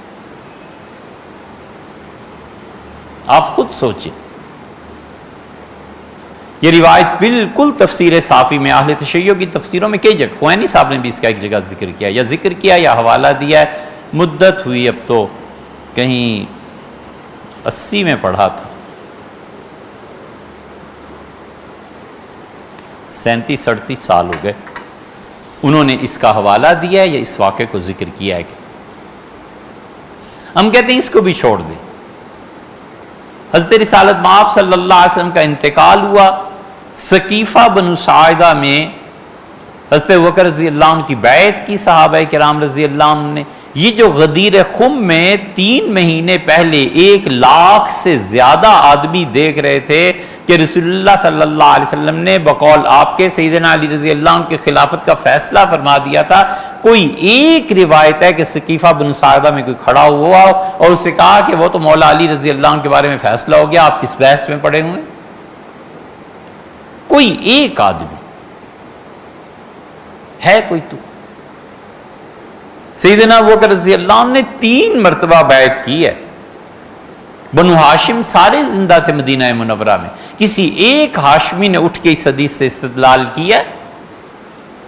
پھر بات کرتے ہیں خلافت سیدنا علی رضی اللہ عنہ کی. سارے ہاشمی موجود تھے. ہاشمیوں کو کیا ہو گیا تھا؟ حضرت عباس رضی اللہ عنہ کی اولاد موجود نہیں تھی؟ علی، جعفر، عقیل رضی اللہ عنہ سب کی اولادیں وہاں تھیں. اگر یہ خلافت کا حتمی فیصلہ غدیر خم میں ہو گیا تھا، سیدنا ابوبکر رضی اللہ عنہ ثقیفہ بنو ساعدہ میں بیعت فرمائی، پھر سیدنا ابوبکر رضی اللہ عنہ نے مسجد نبوی میں بیعت دی، پھر حضرت سیدنا ابوبکر رضی اللہ عنہ نے اس آخری مسجد نبوی کی بیعت سے پہلے لوگوں کو بلایا جو ڈھنڈورچی تھے، ڈھول پیٹتے تھے. انہوں نے کہا جاؤ اور مدینہ منورہ کے اطراف و اکناف میں جا کے ڈھول پیٹو اور لوگوں کو جمع کرو اور انہیں کہو کہ لوگوں نے مجھے منتخب کیا ہے اور ابوبکر نے پیغام دیا ہے کہ آپ لوگ سوچ لیں میں آپ کا خلیفہ ہو سکتا ہوں یا نہیں، اور اگر میں نہیں ہو سکتا تو آپ جس کو منتخب کریں گے ابوبکر اس کے ہاتھ پہ بیعت کر لے گا. اور آخری تاریخ 3 دن کا سورج ہے، جب سورج ڈوب گیا تو پھر ابوبکر کسی کی نہیں سنے گا.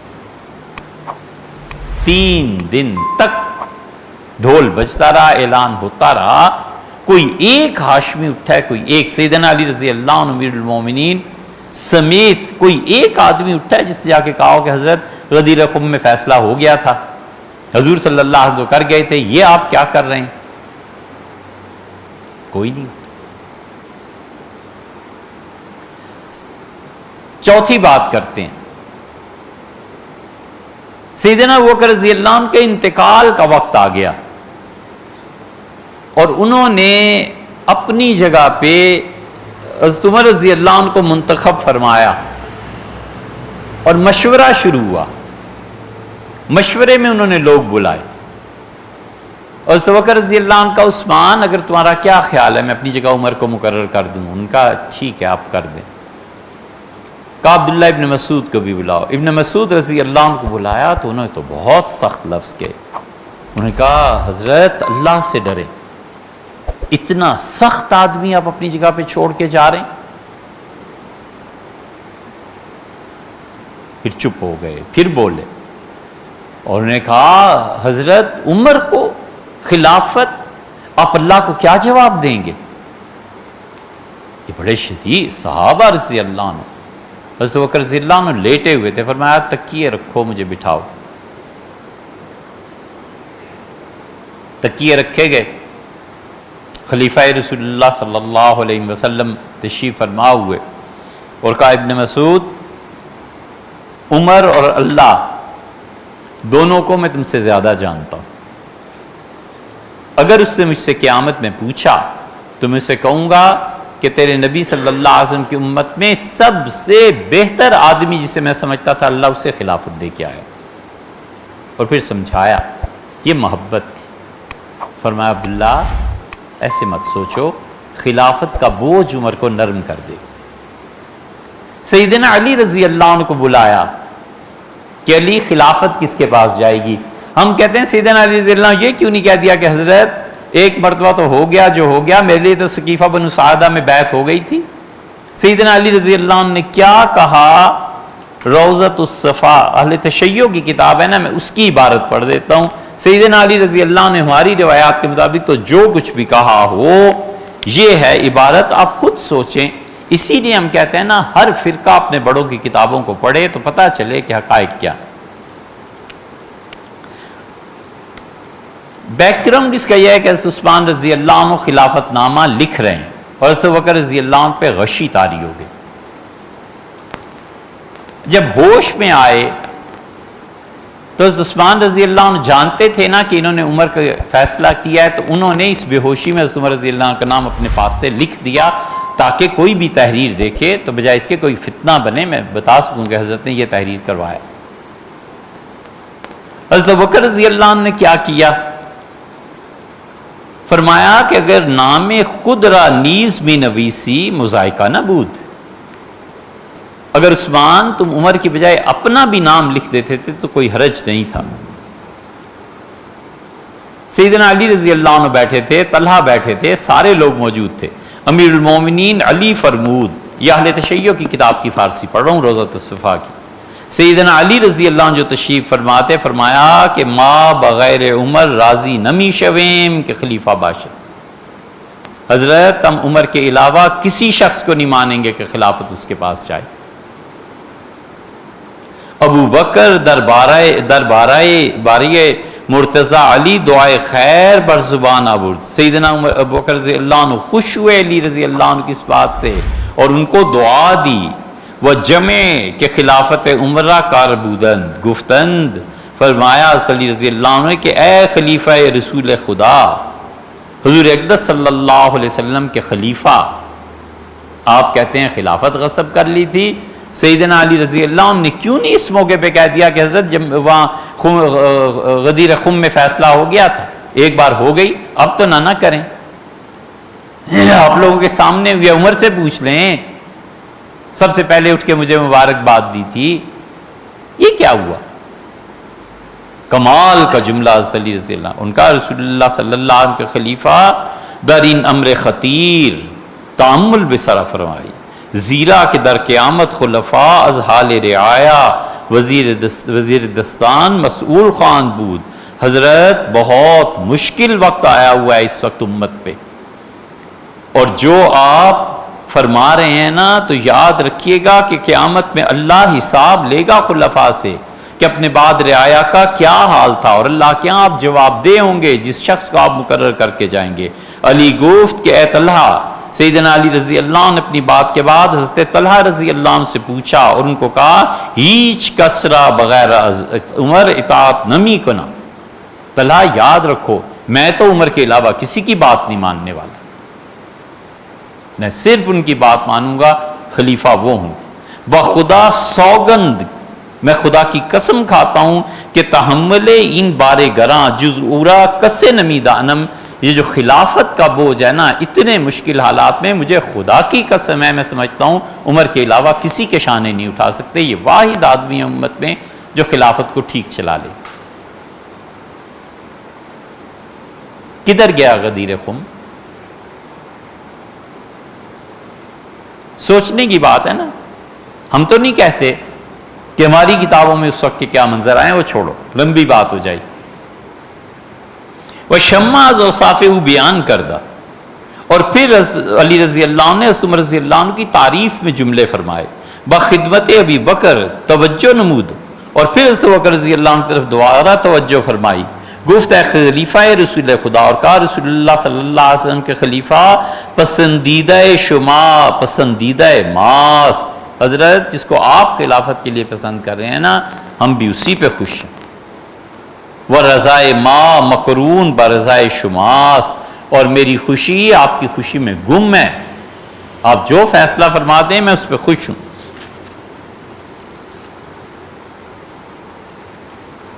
یہ تاریخ روضۃ الصفا، حضرت بکر رضی اللہ عنہ کی خلافت کا جہاں قصہ ہے یہ وہاں کی عبارت ہے. کیوں نہیں کہہ دیا؟ پھر سیدنا عمر رضی اللہ عنہ خلیفہ ہو گئے، اس وقت بھی یہ غدیر خم کا کوئی مسئلہ سامنے نہیں آیا. پھر سیدنا عثمان رضی اللہ عنہ کی خلافت کا مسئلہ چلا ہے. حضرت عمر رضی اللہ عنہ نے کہا 6 آدمی زبردست تقریر کی. آخری جمعہ جو انہوں نے پڑھایا ہے حضرت عمر رضی اللہ عنہ نے مسجد نبوی میں، انہوں نے شروع فرمایا اور انہوں نے کہا لوگوں میں نے خواب میں دیکھا ہے کہ ایک برتن ہے اس میں مکھن ہے، اور ایک پیالے نے آ کر برتن کو توڑ دیا. ایک مرغے نے آ کے چونچیں ماری ہیں، برتن توڑ دیا ہے اور مکھن زمین پہ گر گیا. خطبے میں فرمایا اور فرمایا اس کا مطلب یہ ہے میں سمجھتا ہوں کہ مرغا ہمارے ہاں نہیں ہوتا، یہ کوئی اجمی کوئی غیر عرب آئے گا اور وہ مکھن میں ہی ہوں اور میری زندگی کو مارے گا حتیٰ کہ میں شہید ہو جاؤں گا، مکھن زمین پہ چلا جائے گا. اور پھر اس کے بعد انہوں نے کہا کہ خلافت 6 آدمیوں کے درمیان رہے گی. اور کمال کی تقریر ہے، سیاست کو گویا امیر المومنین نے جمع کر دیا ہے. یہ خطبہ بڑے بڑے لوگوں نے نہیں پڑھا. یہ خطبہ اگر ڈھونڈنا ہو تو کہاں ڈھونڈے؟ ہم نے بہت سے دوستوں کا من کہ یہ خطبہ نکالو یار، سب کہنے لگے کہیں ملتا نہیں. ہم نے کہا اچھا بتاتے ہیں. فتح الملہم لائے مسلم کی شرح. مسلم کی شرح میں جہاں لہسن اور پیاز کھا کر مسجد آنے کا ذکر ہے نا، اس جگہ پہ مولانا شبیر احمد صاحب عثمانی رحمۃ اللہ علیہ نے اس مقدمے کو لکھا ہے. کمال کا مقدمہ ہے، کمال. فرمایا میں اگر خلافت زبیر کو دے دوں تو دے تو دوں خلافت اس کو، لیکن وہ تو پیسے کے چکر میں رہے گا. اور فرمایا خلافت اگر میں عثمان کو دے دوں تو مجھے ڈر لگتا ہے کہ اس کے رشتہ دار اس پہ غالب نہ آ جائیں، اور میں اگر علی کو دے دوں تو علی امت کو بڑی روشن اور واضح شاہراہ پر لے کر چل پڑیں گے اور ٹھیک منزل کی طرف لے کے چلیں گے. لیکن علی رضی اللہ عنہ نے لوگوں میں مل کر بیٹھ کے اپنی ہیبت اپنا وقار کم کر دیا ہے لوگوں کے، اور اپنے درمیان فاصلہ نہیں رکھا جو خلیفہ وقت کے لیے مطلوب ہوتا ہے. اور میں سعد کو خلافت دے دوں تو سعد اس قابل ہے کہ اسے خلافت دی جائے، لیکن جس دن اسے غصہ آ جائے اس دن تو وہ جن بن جاتا ہے. پھر اس جن جب بنے گا تو وہ پھر خلافت کون سنبھالے گا؟ اور پھر فرمایا ان 6 میں سے خلیفہ چن. 3 2 کے حق میں بیٹھ گئے. حضرت طلحہ عبد الرحمن ابن عوف نے تو بیٹھتے ہی کہہ دیا رضی اللہ عنہ کہ میں نے خلافت نہیں لینی, بات آگے کرو. 5 رہ گئے, 2 کینڈیڈیٹس ہو گئے. حضرت عثمان نے کچھ نہیں کہا, حضرت علی رضی اللہ عنہ نے کچھ نہیں کہا, 2 کینڈیڈیٹ آ گئے. اور طلحہ رضی اللہ عنہ دستبردار ہو گئے حضرت علی رضی اللہ عنہ کے حق میں, اور زبیر دستبردار ہو گئے حضرت عثمان رضی اللہ عنہ کے حق. خلافت کا فیصلہ علی اور عثمان نے کرنا تھا اب کہ خلافت. تو عبد الرحمن ابن عوف رضی اللہ عنہ کہا کہ اگر تم مناسب سمجھو تو سب اپنا اختیار مجھے دے دو. میں سعد رضی اللہ عنہ بھی دستبردار ہو گئے تھے عبد الرحمن ابن عوف کے حق میں. ان کا میں فیصلہ کرے, تو سب نے کہا حضرت جو فیصلہ کرے. سوال یہ پیدا ہوتا ہے جب یہ 6 مل بیٹھے تھے تو سیدنا علی رضی اللہ عنہ نے غدیر خم کا ذکر نہیں کیا کہ حضرت میرے لیے تو خلافت کا فیصلہ اسی وقت ہو گیا تھا, آپ لوگ کیا کرنے چلے ہیں؟ پہلے ابو بکر کی وجہ سے مجھے چھوڑ دیا, پھر عمر کی وجہ سے چھوڑ دیا, اب عثمان پہ تو مجھے ترجیح دیں, میرا تو فیصلہ حضرت کر گئے تھے. کیوں نہیں بولے؟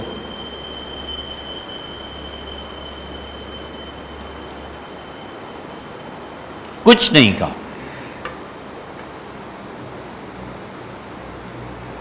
عبد الرحمن ابن عوف رضی اللہ عنہ نے پھر خلافت کے لیے کام کیا. انہوں نے آخری دن جس دن خلیفہ کو منتخب کرنا تھا ان کا جاؤ اور عثمان کو بلا کے لاؤ اور علی کو بلا کے لاؤ. اطلاع آئی کہ ہم عثمان کے گھر گئے تھے, عثمان رضی اللہ عنہ کوئی دن سے سوئے نہیں تھے تو لمبی نیند کے لیے سوئے ہیں. انہوں نے کہا عثمان کو اٹھاؤ اور میرا کہو, اور 3 دن 3 راتیں خلافت اتنا بوجھ ہے, خدا کی قسم ایک لمحہ بھی تو عبد الرحمن نہیں سویا, اور یہ سوئے پڑے, اٹھاؤ اسے. آئے حضرت عثمان رضی اللہ عنہ, سیدنا علی رضی اللہ عنہ آئے. جم غفیر تھا صحابہ کرام رضی اللہ عنہ کا, مسجد کچا کچ بھری ہوئی تھی.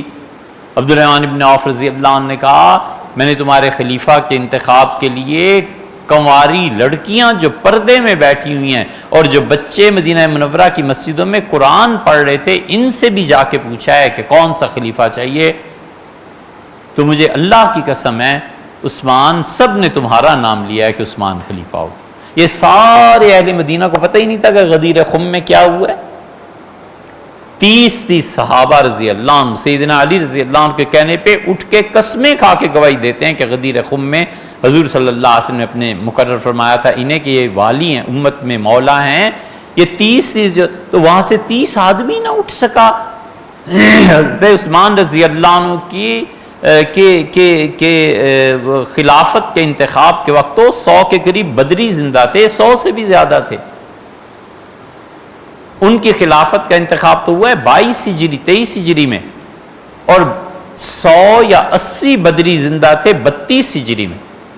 عبد الرحمن ابن عوف رضی اللہ عنہ کے انتقال کے وقت بھی اتنے زندہ تھے, کوئی نہیں اٹھا, کسی نے نہیں کہا کہ غدیر خم میں یہ فیصلہ ہو گیا.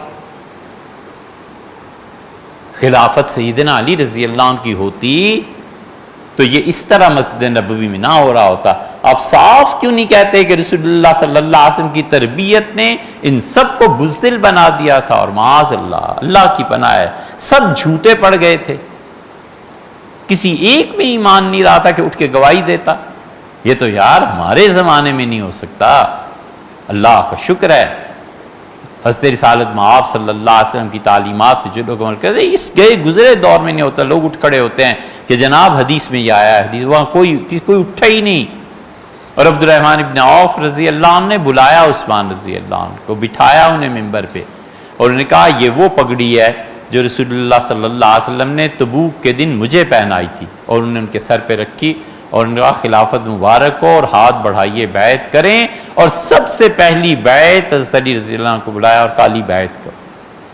سیدنا علی رضی اللہ عنہ نے پہلی بیعت کی ہے حضرت عثمان رضی اللہ عنہ کے خلیفہ ہونے پہ. حضرت علی رضی اللہ عنہ کو بھی خیال نہیں رہا کہ حضرت تو مجھے مقرر کر گئے ہیں, میں کیوں ان کی حدیث کی خلاف ورزی کر رہا ہوں, بولے ہی نہیں. رہتی دنیا تک اہل تشیع اہل سنہ کی کسی کتاب میں لاگے ہمیں دکھا دیں یار کہ سیدنا علی رضی اللہ عنہ نے حضرت ابوبکر کے انتخاب پہ, عمر اور عثمان رضی اللہ عنہ کے انتخاب پہ کبھی بھی اس حدیث کا حوالہ دیا کہ غدیر خم میں میری خلافت کا فیصلہ ہو گیا. خود سیدنا علی رضی اللہ عنہ کا انتخاب ہوا ہے. ہم نہج البلاغہ پڑھ رہے ہیں, نہج البلاغہ اہل تشیع کے ہاں اس کا وہی مقام ہے جو مرزائیوں کے ہاں تذکرہ کا مقام. نہج البلاغہ میں بہت سی چیزیں داخل بھی کی گئی اور بہت سی چیزیں صحیح بھی ہیں. سیدنا علی رضی اللہ عنہ کا کلام بالکل ہے اس میں، وہ کلام خود گواہی دیتا ہے کہ کون بول رہا ہے، کون کہہ رہا ہے. سیدنا علی رضی اللہ عنہ کا یہ خطبہ نہج البلاغہ میں ہے.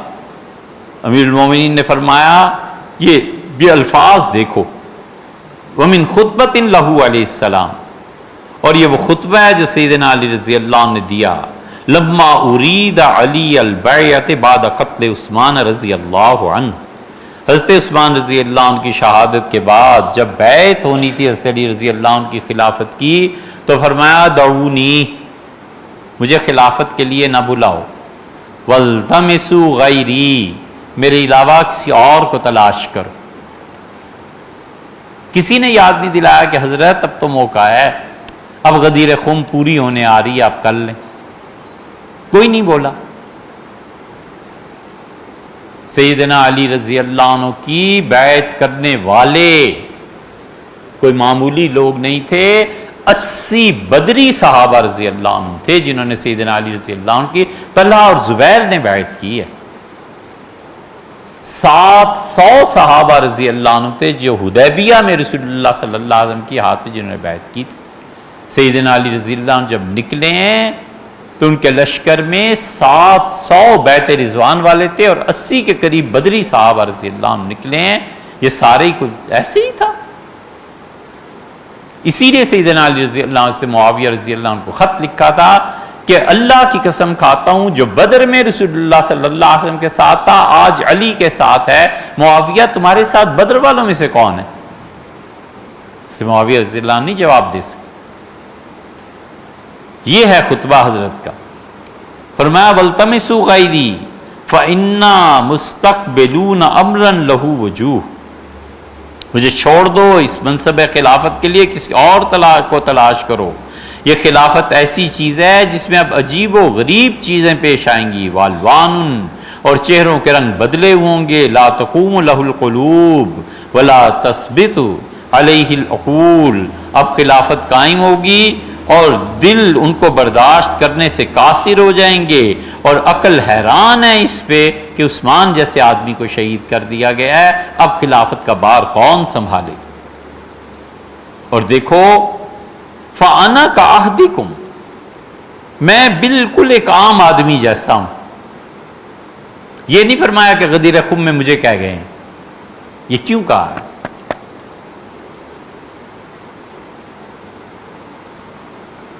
وَلِعَلِيًّا أَسْمَعُكُمْ وَأَطْوَعُكُمْ، اور کسی اور کو منتخب کرو، اور جو خلیفہ آئے گا میں سب سے زیادہ اس کی اطاعت کرنے والا ہوں گا، میں سب سے زیادہ اس کی بات کرنے والا ہوں گا. اور آخری جملہ دیکھو، أَنَا لَكُمْ وَزِيرًا خَيْرٌ لَكُمْ مِنِّي أَمِيرًا، مجھے خلافت کی بجائے اپنے ہونے والے خلیفہ کا وزیر بنا دینا، میں اپنا کام زیادہ اچھی طرح کروں. خود سیدنا علی رضی اللہ عنہ نے، یہ نہج البلاغہ ہے، کسی کو نہیں کہا. لوگ تو خود کہہ رہے ہیں کہ حضرت خلافت لے لیں، اپنی خلافت میں بھی کہتے ہیں نہ، مجھے نہ دو، کسی اور کو تلاش کر. یہ کیا ہے؟ غدیر خم کہاں گئی؟ کہیں بھی نہیں. ہم کہتے ہیں بالکل حق ہے. حضور اقدس صلی اللہ علیہ وسلم نے انہیں کہا تھا، وہ مولا ہیں. سیدنا علی رضی اللہ عنہ کی منقبت، سیدنا علی رضی اللہ عنہ کے فضائل، کون اس کا انکار کر سکتا ہے؟ لیکن یہ تھوڑا ہی ہے کہ ہم اسے خلافت مان لیں، اور اگر اسے خلافت مان لیں تو سارے دین کی جڑ اکھیڑ دیں. کہ صحابہ کرام رضی اللہ عنہ 1,00,000 سے آ کے قریب آدمی دیکھ رہا ہے، اور اللہ کی شان ایک آدمی نہیں کہتا، کہیں بھی نہیں کہتا پوری خلافت طے ہو گئی. کوئی نہیں کہتا کہ جناب حضرت علی رضی اللہ عنہ کو تو طے ہو گیا. سیدنا علی رضی اللہ عنہ کی جرت، سیدنا علی رضی اللہ عنہ کی رسول اللہ صلی اللہ علیہ وسلم سے محبت، اہل بیت کرام کا رسول اللہ صلی اللہ علیہ وسلم پہ مر مٹنا، ان کی حدیث کا اتباع کرنا، حضور صلی اللہ علیہ وسلم کی ایک ایک بات کو سننا، سمجھنا، نافذ کرنا، ختم تھا مولا علی رضی اللہ عنہ. حدیبیہ کے موقع پہ، اگلے سال جب آئے ہیں رسول اللہ صلی اللہ علیہ وسلم، اصل جواب تو بھئی ہمارا پورا ہو گیا، بس آپ نے ہم سے فرمایا تھا غدیر خم کی یہ بحث ہے۔ آپ خود سوچ لیجئے اتنے مواقع پہ کہیں سیدنا علی رضی اللہ عنہ خود ہی حوالہ دے دیا ہو کہ مجھے رکھ، کہیں بھی نہیں، نہ آپ کی کتابوں میں نہ ہماری کتابوں، کہیں بھی نہیں۔ بات تو جواب تو یہاں سیدنا علی رضی اللہ عنہ، حضور اقدس صلی اللہ علیہ وسلم جو انہیں تعلق خاطر تھا، یہ اگلی بات اس سے کر رہے ہیں۔ ان اہل بیت کرام کو حضور صلی اللہ علیہ وسلم کی مادی چیزوں سے جو محبت تھی، ان کے فرمودات تو تھے ہی تھے، یہ حال تھا کہ زین العابدین جب کربلا سے فارغ ہو کے مدینہ منورہ تشریف لائے رحمہ اللہ، سیدنا زین العابدین سید الساجدین سیدنا علی رضی اللہ عنہ کے پوتے سیدنا حسین ابن علی رضی اللہ عنہ کے بیٹے، بڑا مقام اور مرتبہ تھا۔ اگر زین العابدین شہید ہو جاتے کربلا میں، حسینی سادات ختم ہو جاتے۔ جب مدینہ منورہ آئے ہیں تو مسور ملے۔ مسور یہ ہے، یہ جو حدیثیں لے لے کے بیٹھ جاتے ہیں نا، حدیث میں یوں آیا اور حدیث میں یوں آیا، بخاری کی روایت میں آتا ہے کہ مسور ملے علی ابن حسین سے، زین العابدین رضی اللہ رحمۃ اللہ علیہ سے، اور کہا حضرت میں بچہ تھا، چھوٹا تھا، اور اس مسجد نبوی کے منبر پہ میں نے رسول اللہ صلی اللہ علیہ وسلم کو دیکھا تھا، اور نبی کریم صلی اللہ علیہ وسلم نے فرمایا کہ میری یہ جو بیٹی ہے نا فاطمہ رضی اللہ عنہ، یہ آزمائش میں پڑ جائے گی، لوگوں اسے آزمائش میں نہ ڈالنا۔ محتلم، اور میری عمر وہ تھی جب غسل مجھ پہ واجب ہو چکا تھا، یہ بخاری کی روایت میں، پڑھ لے کوئی ترجمہ اس کا۔ تو میں حضرت آپ کو کوئی کام ہو مجھ سے تو بتائیں، ان کا مجھے کوئی کام نہیں، یعنی کہ مجھے آپ سے ایک کام، ان کا کیا؟ انہوں نے کہا آپ کے پاس جو رسول اللہ صلی اللہ علیہ وسلم کی تلوار ذوالفقار محفوظ ہے نا خاندان میں، وہ مجھے دے دیں، ایسے نہ ہو کہ کربلا میں آپ لوگ لٹ پٹ گئے اور اب حکومت جبر کے ذریعے وہ تلوار بھی آپ سے واپس لے لیں، تلوار نہ کہیں لے جائیں حکومت والے، اور مجھے دے دیں، میرے پاس رہے گی رسول اللہ صلی اللہ علیہ وسلم کی یادگار، حتیٰ کہ میرا سر کٹ جائے اور ہم مر جائیں تب بھی کسی کو نہیں دیں گے۔ یہ جو اس میں حدیث میں لفظ آئے ہیں نا کہ مجھ پہ اس وقت غسل واجب ہو چکا تھا، یہ نہیں ہو سکتا۔ ہوا یہ ہے کہ مسور رضی اللہ عنہ نے کہا کیا نا محتلم، میں اس وقت جوان ہو چکا تھا، اصل لفظ یہ ہونے چاہیے کہ کل محتلم، میں اس عمر کو پہنچ چکا تھا جس میں کسی پر غسل واجب ہو جاتا ہے، میری عمر ایسی ہو چکی تھی۔ ہو اس لیے نہیں سکتا کہ مسور رضی اللہ عنہ جو ہیں یہ عبداللہ ابن زبیر رضی اللہ عنہ سے بعض مورخین کے بقول چھوٹے ہیں، تو عبداللہ ابن عمر رضی اللہ عنہ کی تو اپنی عمر 10 سال ہو گئی تھی، مسور اس وقت 8 سال کے ہوں گے، 9 سال کے ہوں گے، تو 8 سال کا بچہ کیسے ہو سکتا ہے؟ زیادہ سے زیادہ مان کیا جائے تو 9 سال، وہ بھی لمبی بات کی جائے کہ 9واں سال شروع ہوا اور وہ فوراً جوان ہو گئے تھے۔ یہ جو بخاری کو بغیر شرح کے پڑھتے رہتے ہیں نا، بغیر اساتذہ کے یہاں پہنچ کے وہ یہی ترجمہ کریں گے، تو اگر کوئی اٹھ کے کہے کہ جناب یہ بھی ذرا ثابت کرو، تو کیسے ثابت کرے گا؟ اور پھر انہوں نے حضرت زین العابدین رحمۃ اللہ سے کہا، انہوں نے کہا حضرت میں نے اس منبر پہ یہ سنا ہے کہ حضور صلی اللہ علیہ وسلم فرمایا تھا میری بیٹی، اس کا دین خطرے میں پڑ جائے گا، امتحان میں پڑ جائے گا، اسے امتحان میں نہ ڈالنا۔ اور ہوا یہ کہ 7 ہجری میں جب حدیبیہ عمرہ قضاء کے لیے رسول اللہ صلی اللہ علیہ وسلم تشریف لائے، تو حضرت علی رضی اللہ عنہ کے رشتہ دار جو تھے انہوں نے کہا کہ علی یہ کیا، ایک ہی شادی، اور شادیاں کرو۔ سیدنا علی رضی اللہ عنہ بڑی طاقت تھی، بڑی قوت تھی، 32 تو انہوں نے اپنے بیٹے بیٹیاں چھوڑے، 4 بیویاں، 18 کے قریب باندیاں، سیدنا علی رضی اللہ عنہ نے نکاح کا پیغام بھجوایا، مسور کی روایت میں بھی آتا ہے، ابو جہل کی بیٹی کو. اور ابو جہل کی جو بیٹی تھی، جمیلہ اس کا نام تھا، یا جو بھی اس کا نام تھا، صفیہ نام تھا یا جویریہ اس کا نام تھا، وہ بعد میں آئی ہیں. عتاب ابن اسید رضی اللہ عنہ جو مکہ کے گورنر بنے تھے، ان کے نکاح میں آ گئی تھی. اس شادی کی خبر جب ہوئی ہے تو حضرت فاطمہ رضی اللہ عنہ آئی ہیں والد کے پاس اور آ کے عرض کیا کہ ان الناس یتحدثون، والد لوگ باتیں کرنے لگے ہیں اب اور کہتے ہیں کہ انک لا تغضب لبناتک، حضور صلی اللہ علیہ وسلم اپنی بیٹیوں کے بارے میں زیادہ توجہ نہیں فرماتے. آپ دیکھ رہے ہیں کیا ہو رہا ہے. ھذا علی، یہ علی ہے، ناکحن لبنت ابی جہل، یہ ابو جہل کی بیٹی سے شادی کرنے لگا. اللہ کے رسول آپ ہمارا کوئی خیال نہیں کرتے اپنی بیٹیوں کا.